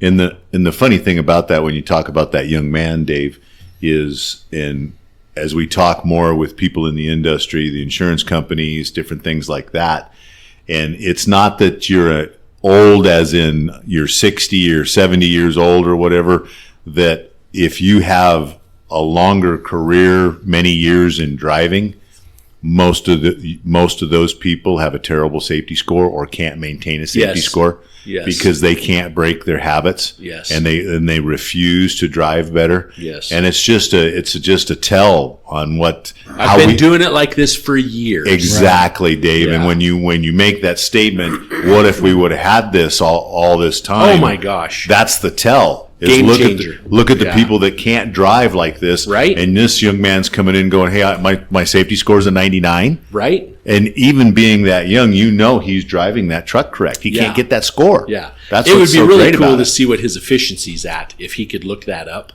You know what I mean? And I know their efficiency is going to be a different criteria than Yeah. ours. Yeah. But if they at least had it, and then you could dive into what criteria they have and justify it. But it'll be interesting to see when he starts here to see how he does with his But efficiency. what an easy way to teach if Yeah. he's aware of that. Yeah. To teach what we're right? What What doing. we're Yeah. about is huge. Yeah. It is safety first, man. Yeah, I wonder how his Samsara is going to compare to our Samsara. Yeah, True. Exactly. True. Yeah, you mentioned it, Dave, but the metrics is what Yeah. I'm trying to spit Yeah. out. What they have there set Yeah, out. not to take away. I mean, he's aware of the score. He knows that's a thing, and he's proud of it. So Yeah. that's great. So he has a mindset Yeah. for Right. it. You know, but I wonder. It may be funny, Jam. Their criteria might be super simple or very lax. Right. And he comes here and he's like, "Oh my God, my safety score is 70. 72." Right. Well, you see, I don't think that's going to matter because he's going to really try hard to get it back to 99. Yes. Yeah. Yes. Yeah. It doesn't matter the metrics because that's where his bar is set. He already seems coachable. Yes. Right. There And you go, open-minded. Jam. There's- you He's have going to be go out coachable and here. try to do his best to be great at his profession. Yeah. Yeah, because that's the thing mentioned about the drivers that have been. I've done that all my life. They're not coachable. It's very difficult to change that. Can't teach Yeah, it. it's attitude in it because there's a lot of guys that. I mean, Mike Bortz is a great example. He's been doing this for all his life too, but he's got 100 safety score. And look at and had him. to change to achieve that. Yes. Yeah, And most did. definitely. Sure, Yeah. sure. Yeah. That's the great that he did to achieve that. Yep. Yep. Yep. Soup. Very cool. It's good Thank you. stuff. Wanna hit us? Imagine how safe the roads would be if all the four-wheelers had Samsara. Oh, Oh man. my gosh. Yeah. I mean, if you tied it to your car insurance, I bet it would get safer. Wait, right? Right? just to tie a little bit of a story to that, right? So everybody pretty much knows Sam was here for the last month with us, and he just went home Sunday. But his girlfriend got tickets to a concert in Chicago on Labor Day weekend. I can't even think of the name of the group, and it was on a whim. And anyway, she wanted to surprise Sam, gets him a ticket, but they would have to drive home 2.5 hours from Chicago. And Sam doesn't mind driving, and he's like, "I'll just drive home after the concert." And my wife is like, "Not going to happen." You know what I mean? No, you won't. And we're not worried about him drinking. It's just the safety of it, right? Concert's over at who knows what, midnight. the other people, you're right? not going to get home till 2:30, 3 in the morning. It's just not. That's a risk, and we've all done it. Whatever the case may be, yada yada yada. Not my point of the story, but my point of the story is she just hunted around for an Airbnb, and she found one.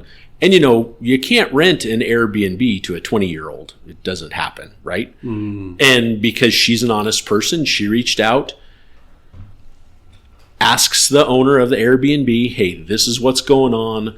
My son and his girlfriend are going to be in Chicago for a concert, and I'm just trying the honest route first.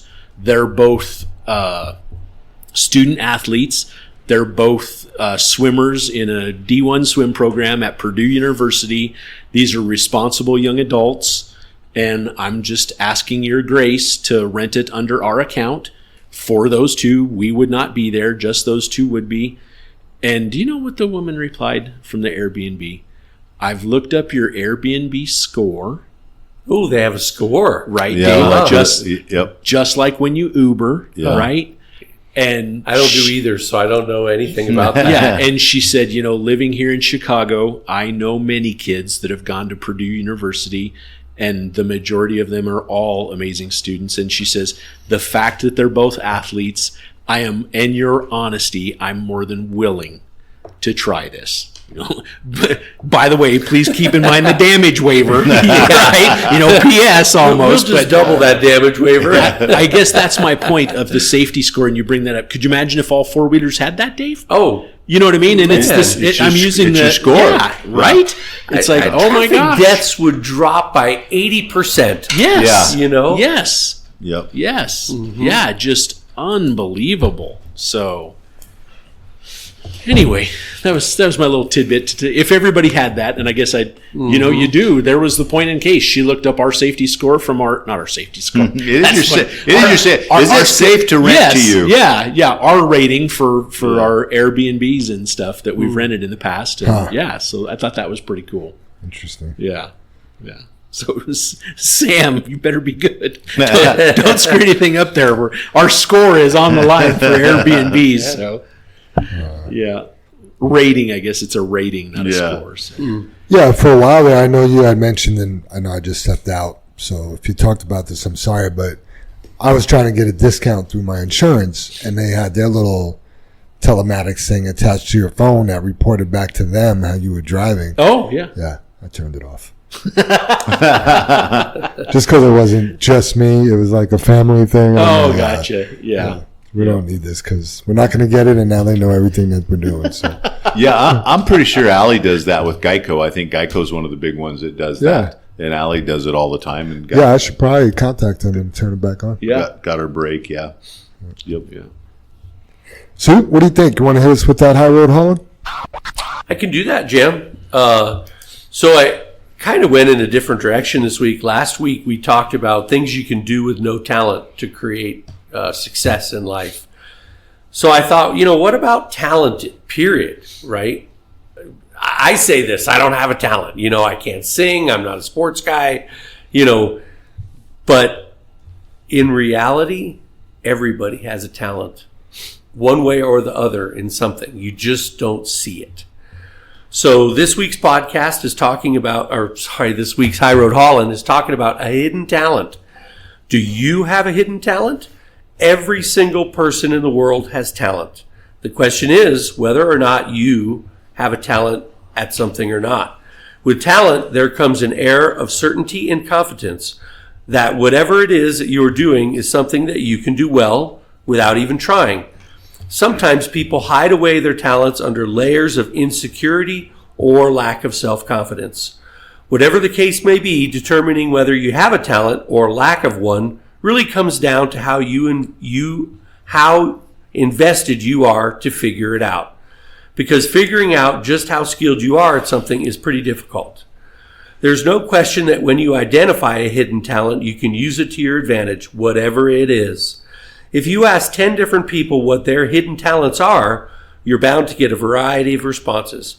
Many will say they don't know or they don't have any. That's because we're all in the trenches, just living life, and we don't notice our natural abilities. So these skills go unnoticed and untapped for many years or even perhaps for a lifetime. So how do you figure out your talents? It's actually much easier than you think. Number 1, ask questions and listen to answers. Ask your family, friends, coworkers. They will know you best and they can point out your strengths even when you can't see them. 2, figure out what skills are easy for you. Are there things that you find extremely easy to do while many others may struggle or muddle their way through something? If completing certain tasks feels like a cakewalk, they may be your hidden talents. 3, consider what you do enjoying the most. Think about what you enjoy doing the most in your free time. If you're drawn toward it, it may be a hidden talent. 4, do something outside your comfort zone. Your hidden talents can reside in the most unpredictable places, and it's up to you to find them. I like this one. Follow your money. Where you spend your money can be a clue to finding your hidden talents. Simply writing down where you spend your money each month can pose potential areas of hidden talent. Example, fitness, sports, fashion, or any interest that you may have. Ooh, fashion. Yep. One thing for sure, if you have a talent you're willing to pour your time and energy into, it's something you enjoy. And by extension, you're passionate about it. You can do it over and over and over and never tire. Pay attention if people are asking you questions about something because they respect your knowledge and experience. It just might be a hidden talent. Whatever your hidden talent is, when you learn about it and use it, it will unlock unlimited happiness and potential. And the quote this week, might have used this one before because I really like it. But anyway, your talent is God's gift to you, and what you do with it is your gift back to God. Ooh, I don't know Does if that you've sound done familiar? that one, Dave. No. Yeah. That was spoken by Leo Buscaglia. He was an American author, professor, and motivational speaker. He was known as Dr. Love. 5 of his books were once on the New York Times bestseller list simultaneously. Wow. So look him up. He had a lot to say. Wow. Yeah. 5 books simultaneously. Yep. Whew. That's crazy. That's a hidden talent. That's an exposed talent. He knew how to write books, right? Right? I think he probably knew how to motivate people Yeah. towards the kindness and love in their heart, I'll bet. Yeah. Wow. Well, it's time for the final thoughts. I think I'll kick off because I have a feeling yours will be more profound than mine. So I see the pens going. I've just been thinking why the drop. Well, not the drop. We held steady in the ultimate score, but perhaps why are our safety and our efficiency scores going down? And I believe a few things. One is there's been a little less coaching, and that's our fault, right? Just because some of the coaches have been so busy doing other things. I don't know that we've been able to spend the time with the whole fleet coaching them the way we were, but also doing something. The hardest part of doing good is doing it every day. You know what I mean? And I think maybe people have just lost some momentum a little bit, because a lot of these guys know they could do it, and then we may have, took our foot off the gas a little bit. Well, the opposite, but I see what you did. see what I'm doing? Like we just kind of this is something you got to work at hard all the time. Yeah. You can't stop. It's got to be an everyday, all day thing, or the scores are going to go down. So if you didn't get enough coaching from me or a different coach, I apologize for that. If you need coaching, please let us know, and we will try to do better on our side. But you guys all know what to do is the other thing, and Right. I feel like,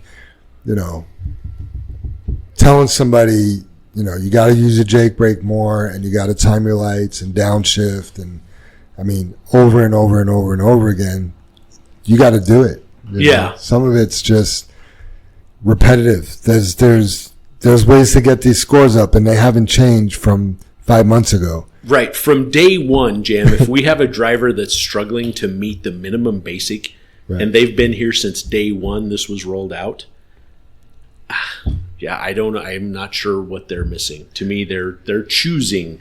They're not missing. They're choosing Right. possibly not to do this. Or they get distracted easy. And when I say distracted, I don't mean phone use. I mean distracted from your mission of driving these numbers up. Yes. On another topic, just talking about following distance, following too close. I have somebody on my team. I've talked to him. We've gone over videos, and it's just not getting better. And, we had another conversation the other day, like, hey, bud, like, your following too close has not improved. Like, it's, we keep having these conversations, but it's 2 videos a day, Oh, wow. And do you know how to do it? Yeah, I know how to do it. Okay, well, we need to do it. Well, I'm trying. Don't try to do it. Do it. Yeah. Trying obviously isn't working. And then it was just like, listen, like if like me sending you videos and you marking them watched and us having like fuel island chats isn't going to fix it. We're going to have like a meeting with other safety directors, and like we'll have to fix it other ways. And Right. like all you got to do is back off a half a second. I mean, Right. it's just, and the other thing is following distance is not weighted properly in the safety score. And I'm not trying to reinvent the wheel here, but when you get a following too close alert, I think it's 0.1 points. Oh, that's it. That is so it's it. minimal. You'd have to follow too close 10 times to get 1 point. Those things should be weighted at like a half a point, if not a point Yeah, each agreed. event. Agreed. But we're still getting this part dialed in. I mean, eventually maybe we'll raise the bar in that. Yeah. But remember, 2 seconds is where Samsara, a second and a half is where Samsara is telling you you're too close. Proper following distance is 4 seconds. Right. So no matter what, you got to back up. Yeah. If you're getting a follow a distance, if it's barking at you when you're driving, You are too close. you're too damn close. Yep. Problem. Yeah, no. Problem. Yeah. Yeah. Note to self, you're too damn close. Yep. Yeah. So my final thoughts, not hopefully, we'll get those scores up. We just got to be excited about it and do it. Yeah. Yeah, agreed. I just think it's awesome we can bring that to the forefront and utilize the scores and take the information and gather knowledge and Yeah. spread that knowledge across our teams and have a little healthy competition. Yeah. You know? I mean, you said it. We could get all the reports we want. If we don't know what to do with the reports Yeah. are worthless. So now we have a report. We were trending up. All of a sudden, we're trending down. Yeah. And we could fix that right away. Right. Yeah. Yep. Agreed. What do you guys got? I'm going to jump right in there because I'm excited on mine. I usually, don't always have specific notes. And I kind of wanted to work on this one because sometimes we have some people here that just don't make good decisions, right? And unfortunately, we're dealing with the fallout. We're always the ones, we're sweeping the ashes up after something burned down or whatever the situation may be. We're forced to have to deal with it. So I kind of want to talk about decision making and good decision making habits and what they involve. And gathering information, considering various options, understanding personal biases, and this is the big one here, being open to different perspectives. So these habits consistently practiced can significantly improve decision-making accuracy and outcomes. And number one on the list is gathering and analyzing information. You need to collect relevant data. You need to analyze the information and seek diverse perspectives on this. And, some of it might be as simple as following signs on the road. If it's right turn only or no left turn on red or, whatever the case may be, just simply following directives, right? These are things that are put there for a reason. And, I love that. My wife says that all the time. There's always a reason for that. Right? There's a reason, there's a rule for this or whatever the case may be. So the second one, considering alternatives and consequences. And I kind of love that part because there's always a consequence to a decision you make. Could be a good one, could be a bad one, right? So brainstorm the options, right? Figure out what's best. Weigh the pros and cons and anticipate the risk. Is me making a choice to do what I'm about to do worth what the repercussions are going to be? Is it worth, you need to weigh that out. And these are things you can do in a split second. I'm making it sound like, wow, you're making a life-altering decision and you need to know this, or this. I'm kind of dumbing it down to simple, basic decisions, right? You can't back up and dump that trailer on the side of a hill when you back up if it's completely leaning, right? You know that immediately. You're not going to do it. You know to look for a level spot. So you just made a huge decision for the right reason, and you were trained and educated in it. So anyway, that's just a has possibility. So number 3, recognizing and addressing biases. Identify your bias. And bias is kind of what do I mean?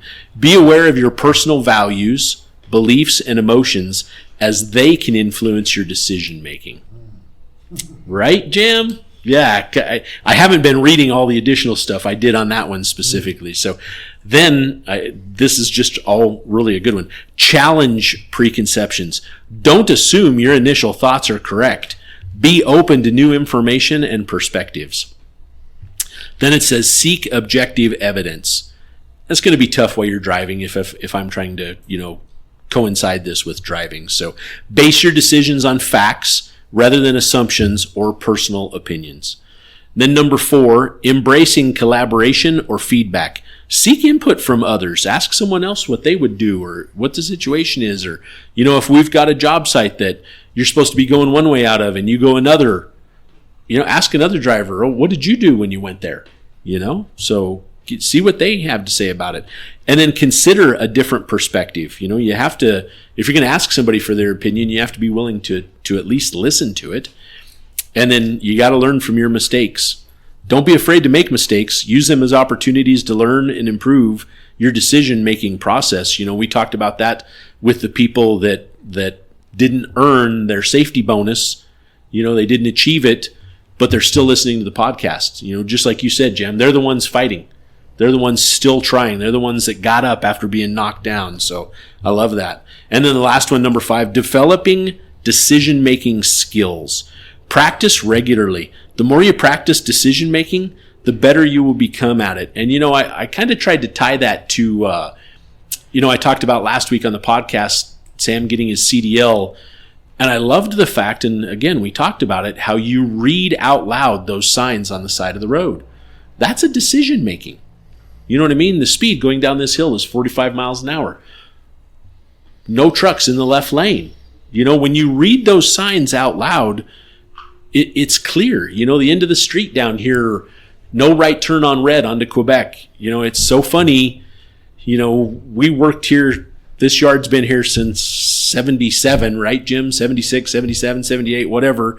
And we made a right turn on Quebec for 25 years. At least, Dave, yeah. They put up that no right turn on red bullshit. I pulled up there. I've been turning here for 25 years. I made my right turn. And guess what Commerce City did? Whoop, whoop, whoop, whoop.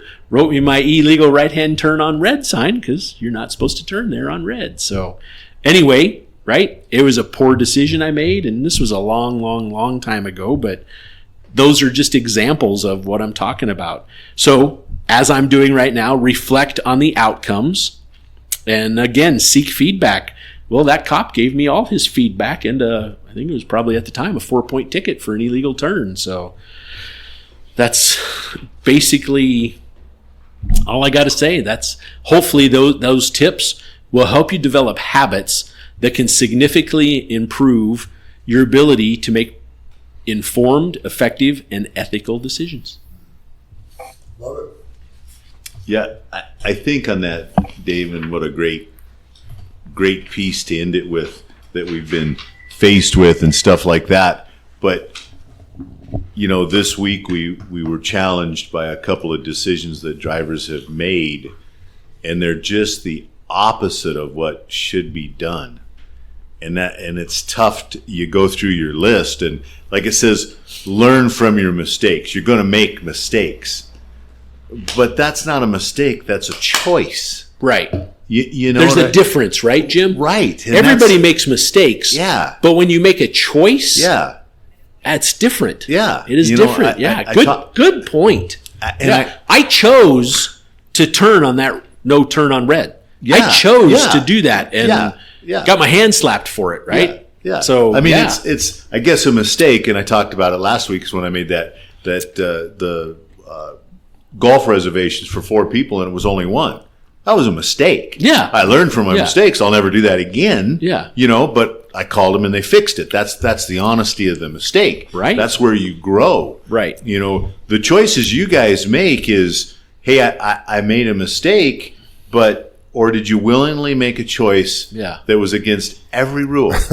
Every law, every direction, and then the choices were made, which I don't know how it didn't in the long run, and we can discuss it, and I'm sure we'll discuss in the future. But the one driver made the decision to drive over a traffic sign. Well, it's not a sign. I believe the word is a delineator. Delineator. Yes. Drove over I mean, had no. It just drove over the delineator. There was no. Where was the delineator? Was it just in the road, or did you have to On an island. So there was a over curb. the curb. Yeah, Jam. I mean, it's kind of like over the curb, through the woods, across the stream, and on the other side of the street. Yeah. Other side of the highway. yeah. I mean, so you know, soak Dave's whole thing up. But man, when you make that mistake, What choice? That's where I was Decision. finished. Okay, Dave. okay. When you make that mistake, it better not be a choice, Yes. right? It better be a mistake. Yes. And tough to. It's not tough to tell the difference. It's just make correct choices. You chose to do that, and I guess I want to throw out there because we've been really looking at who's stopping before they pull on the scales at the stop sign. And I mean, as many trucks and as much damage as we've taken on hitting scales, which it sounds stupid every time I say that because I can't believe when it happens, but it sure does happen. A lot. And you chose not to stop. Yeah. You chose. We've asked you to. There's a stop sign there demanding you do, but you're choosing not to. Yeah, and that's not a mistake. Right. You're choosing not to. Yeah. A mistake would be, I'm trying to put it back to the stop sign at the scale, and A mistake on the scale would be. I was going to say there's no stop sign, but if there's no stop sign, what's the mistakes? Anyway. Well, you still stop. Anyway, I had a pastor that used to say, you always have two deals on the table. You know, which deal are you going to take? You know, you could take the deal where we're going to make an illegal left turn, drive over the median or the curb and over a delineation. Or the other deal is go around the other way, the legal way, and do it the right way. Yeah. You know, so, you know, there's always, it could be big things like, I'm going to cheat on my wife or I'm not going to cheat on my wife. You know what I mean? There's two deals on. You're choosing to do that, right, Yeah, Jam? you're making a decision. You know what I mean? Yeah. So.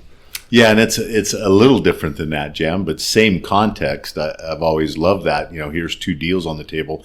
You know, you have the two wolves. Oh yeah. Which one are you going to feed? Yep. You make the choice on which one you're going to feed, the good one or the bad one, or however. And you know, this isn't even my final thoughts, but I was going to ask you guys: have you guys ever looked at people being garbage trucks?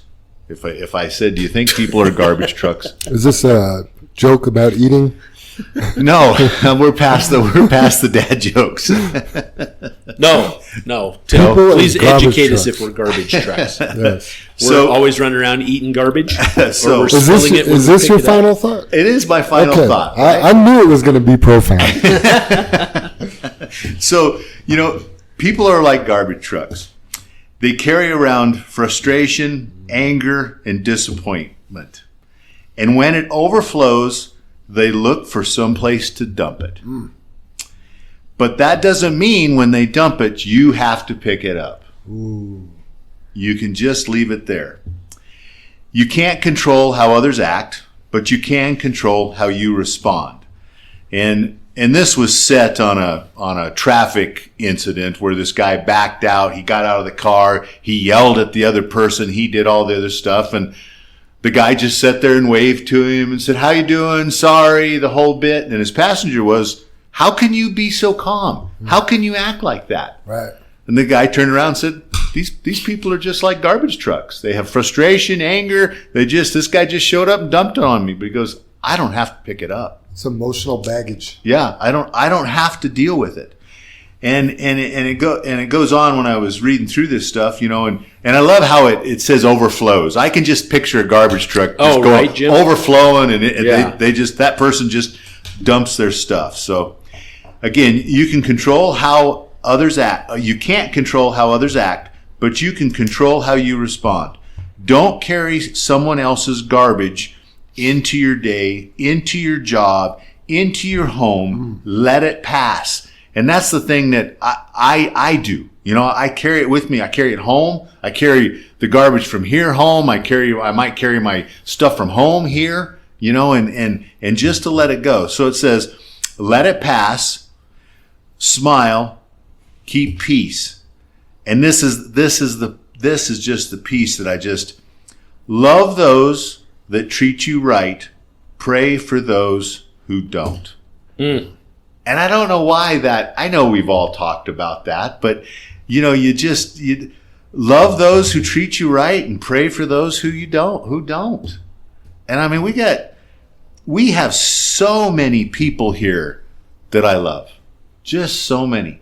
But man, is it hard to leave when that one person dumps his garbage on you and just leave it and not pick it up. And I want to start praying for those people, you know, just absolutely. Has to. And it ends here that, you know, somebody wisely said, life is 10% what you make it and 90% on how you take it. Isn't that the truth? Yeah. That's a good final thought, man. Yeah, good job. Yeah, it just related to this week or what's been going on. You know, and I just my struggle, and we say so much profound things on here, Jam, and we're all human. We all make our mistakes, but the skill to be able to practice some of this is the hardest thing. What I find hard is to remember to practice. And That's yeah. you know, somebody pisses, you know, I feel like I'm a pretty calm person until I'm not, you know what I mean? And it's like, everything's good. Everything's really not good right now. And in those moments, you know, if you would like, let's talk about like if you learn something in marriage counseling, about how you disagree or deal with confrontation in your marriage.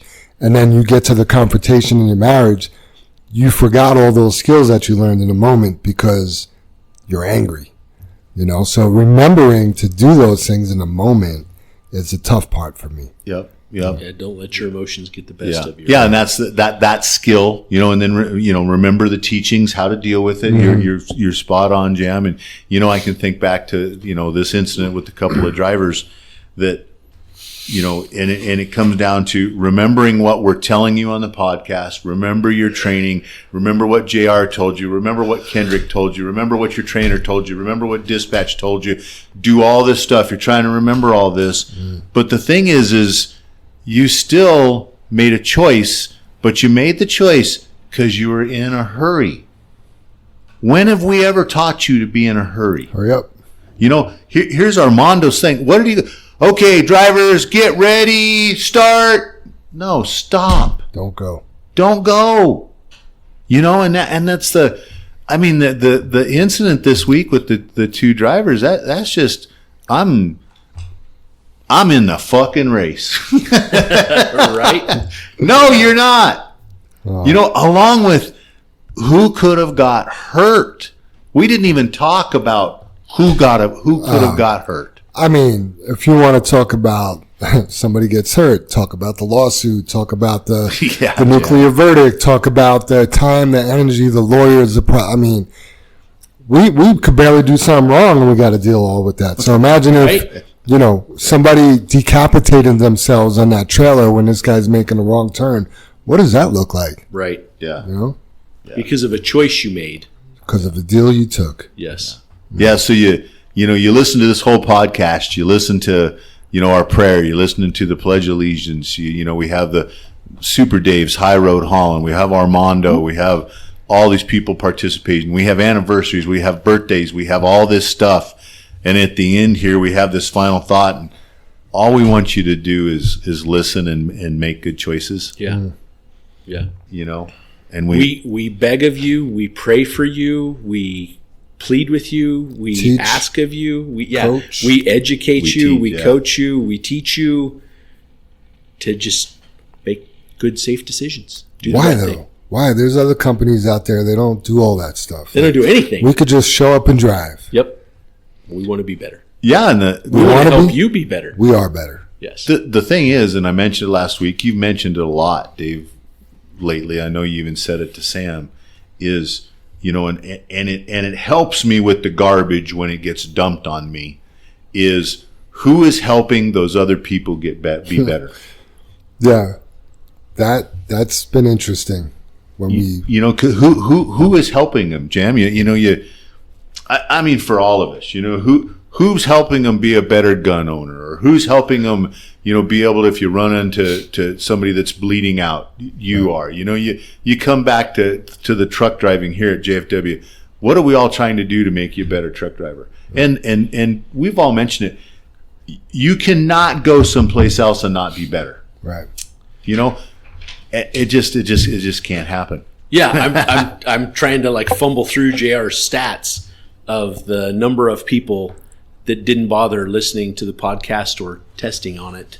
So 11, wasn't it? I want to say, no, 11 strived. They were disqualified. Oh, I'm sorry. But no, yeah, I'm no, 11, because no, those 11 strived. Yeah. I mean, sorry, because those guys should be commended. 8 drivers did not meet the minimums or got a TAP, which is a ticket, accident, or what's the P? Policy violation, and didn't bother to engage in the podcast. So eight drivers here that those aren't good decisions, right? I mean, obviously they didn't earn the minimums, right? Or had some type of incident, right? And didn't bother listening to the podcast and testing on it. So I mean, that's a bummer, We had 12 other drivers that didn't listen to the podcast, and then we had 3 other drivers, 15. So a total of 23 drivers did not listen. Or not to say they didn't listen. There are drivers out there that listen but don't take the test. Yeah. So yeah, and it's funny maybe because I do the podcast. I take the test Yeah, you do. because I enjoy seeing if I paid attention. Yeah, I laughed last week because on the very last one, when I hit it, I was like, oh, that's the wrong answer, and it finished. And I'm like, son of a bitch. So I had to take the testing. I knew it was like I somehow I just hit it by mistake, and it was like, boop, you're finished 99% or 90%. And I'm like, of course. Yeah. I take it because I want to make sure it's correct. Yes. So I'm like, because the first one, I forgot to mark the right answers, and I'm like, Yeah. what the hell's going on? So Yeah, because the ones I miss is I'm listening to Super Dave, but I'm listening to his high road hauling, not what it's called, and I love how you put that in there. Right. And then I know the last several ones since we started calling the drivers is who did we call? Like Nikki, and then how long have they been driving? That you put that in there a couple of times, and you listen to those pieces, and I don't know. As far as taking the test, Jam, it just seems easy after you've listened. I don't know. some of them may be a little harder than others, but none of them are too hard. No. And the thing is, man, you could ask for help. You can ask Right. anybody. Yeah. Listen, there's 2 drivers here in this fleet where their phones don't work with the quiz, Oh, wow. and they'll call. And I've tried to deal with it with Israel, and we're not getting anywhere. Those guys call me, and I do the test over the phone with them, and I mark them complete. Perfect. Or they have friends that help them, figure out what the questions are. But I know they listen. Yeah. You know, I know they listen, and they've listened every week. Yeah. So That's Yeah, I outstanding. mean, Ricky, I'm pretty sure it was Ricky. He asked me something out in the shop, and I told him the answer. But how he asked the question is, I know he listened. Yeah. He just was confused about it. right. And it's just, yeah. I mean, every week, I guess you try to, I was not in the mood for the podcast today. Really? Just was not. It's the thing of carrying a little bit of trash around with me, and I get in here, and I told Dave, sometimes I feel that, and we've talked about it, and it's like the elevator story, is the podcast a little bit like a CB. I can say things about people, and it's anonymous. I'm not face to face with them. I'm not seeing them, and we don't really call out people by their names. You know what I mean? But I can talk people because I'm on the CB. They can't answer. We can't answer. Don't have to argue. No defense. Yep. And Dave's like, It doesn't feel good. right? And Dave's like, that's a good description. And I'm like, yeah, but it's not a good thing, I guess, or feeling, or the proper way to do it, And yet, like my final thought, I love to share that with somebody that maybe it'll help a skill, like you said, fighting with your wife or whatever it might be. But, it's hard to come up with that skill when you're carrying all your garbage or somebody else's garbage. Yeah. And we get hit, and garbage, I can put it in this context, the crossing the median, hitting the delineator, risking your life, all the people on the highway's life, doing all that stuff. That's a different type of garbage we're carrying. And And the whole load just got dumped on us. yeah. Yeah. Yeah. And for all of us, and it's not just me. I mean, I'm really not hardly dealing with it. I just know the risk of it. But like JR or Jam or Kendrick or Casey or Erica or, Scooby, somebody's got to deal with that driver, and then we did end up driving to Super Dave. And then we did end up dealing with the driver. It was not a good outcome. It sucked, Those days are more exhausting to me than. Oh, you go home with your ass kicked, Jam. Yeah. Emotionally. Yeah. I didn't go to the gym and lift 1,000 pounds. No, you just feel spent. Yeah, you're just for just somebody else's choice.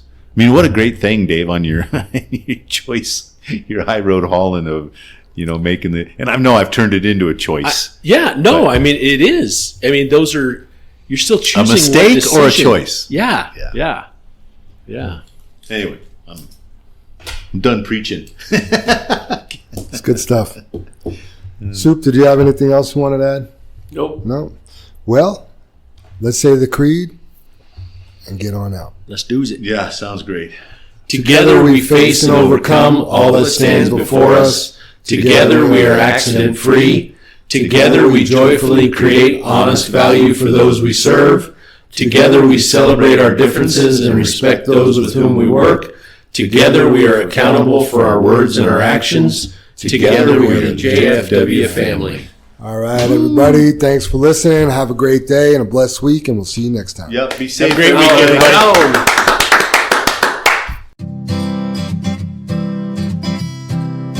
I see those big, bright, shiny red trucks just a-trucking down the road. Those big, bright, shiny red trucks just a-looking for another load. Well, it's a family tradition, any Rocky Mountain day. Our fathers before us showed us the way. We worked for asphalt cowboys and concrete kings, but that's never been a problem, cause we got diesel in our veins. We've got diesel in our veins. I see those big, bright, shiny red trucks just a-trucking down the road. Those big, bright, shiny red trucks just looking for another load.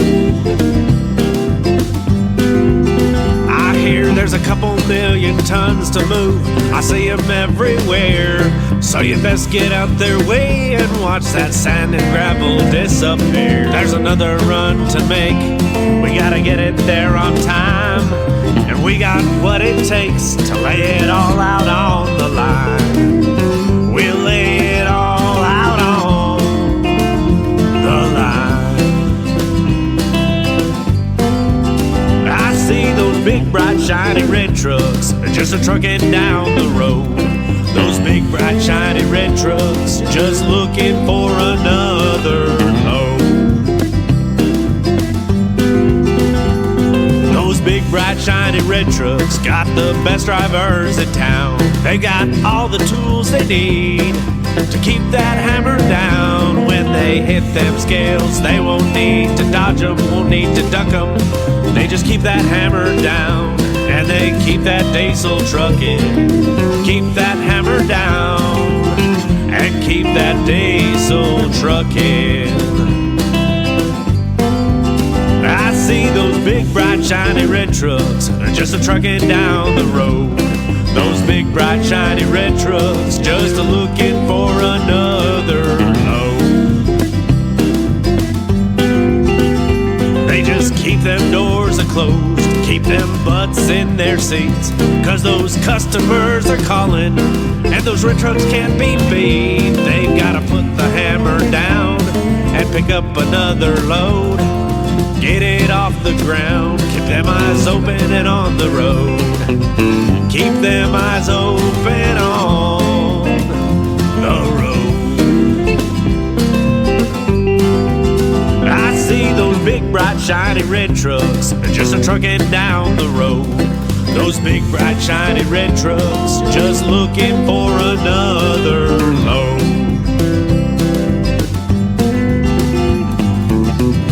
Breaker 23, anybody got a copy on that Channel 23 podcast? Welcome, and thanks for listening.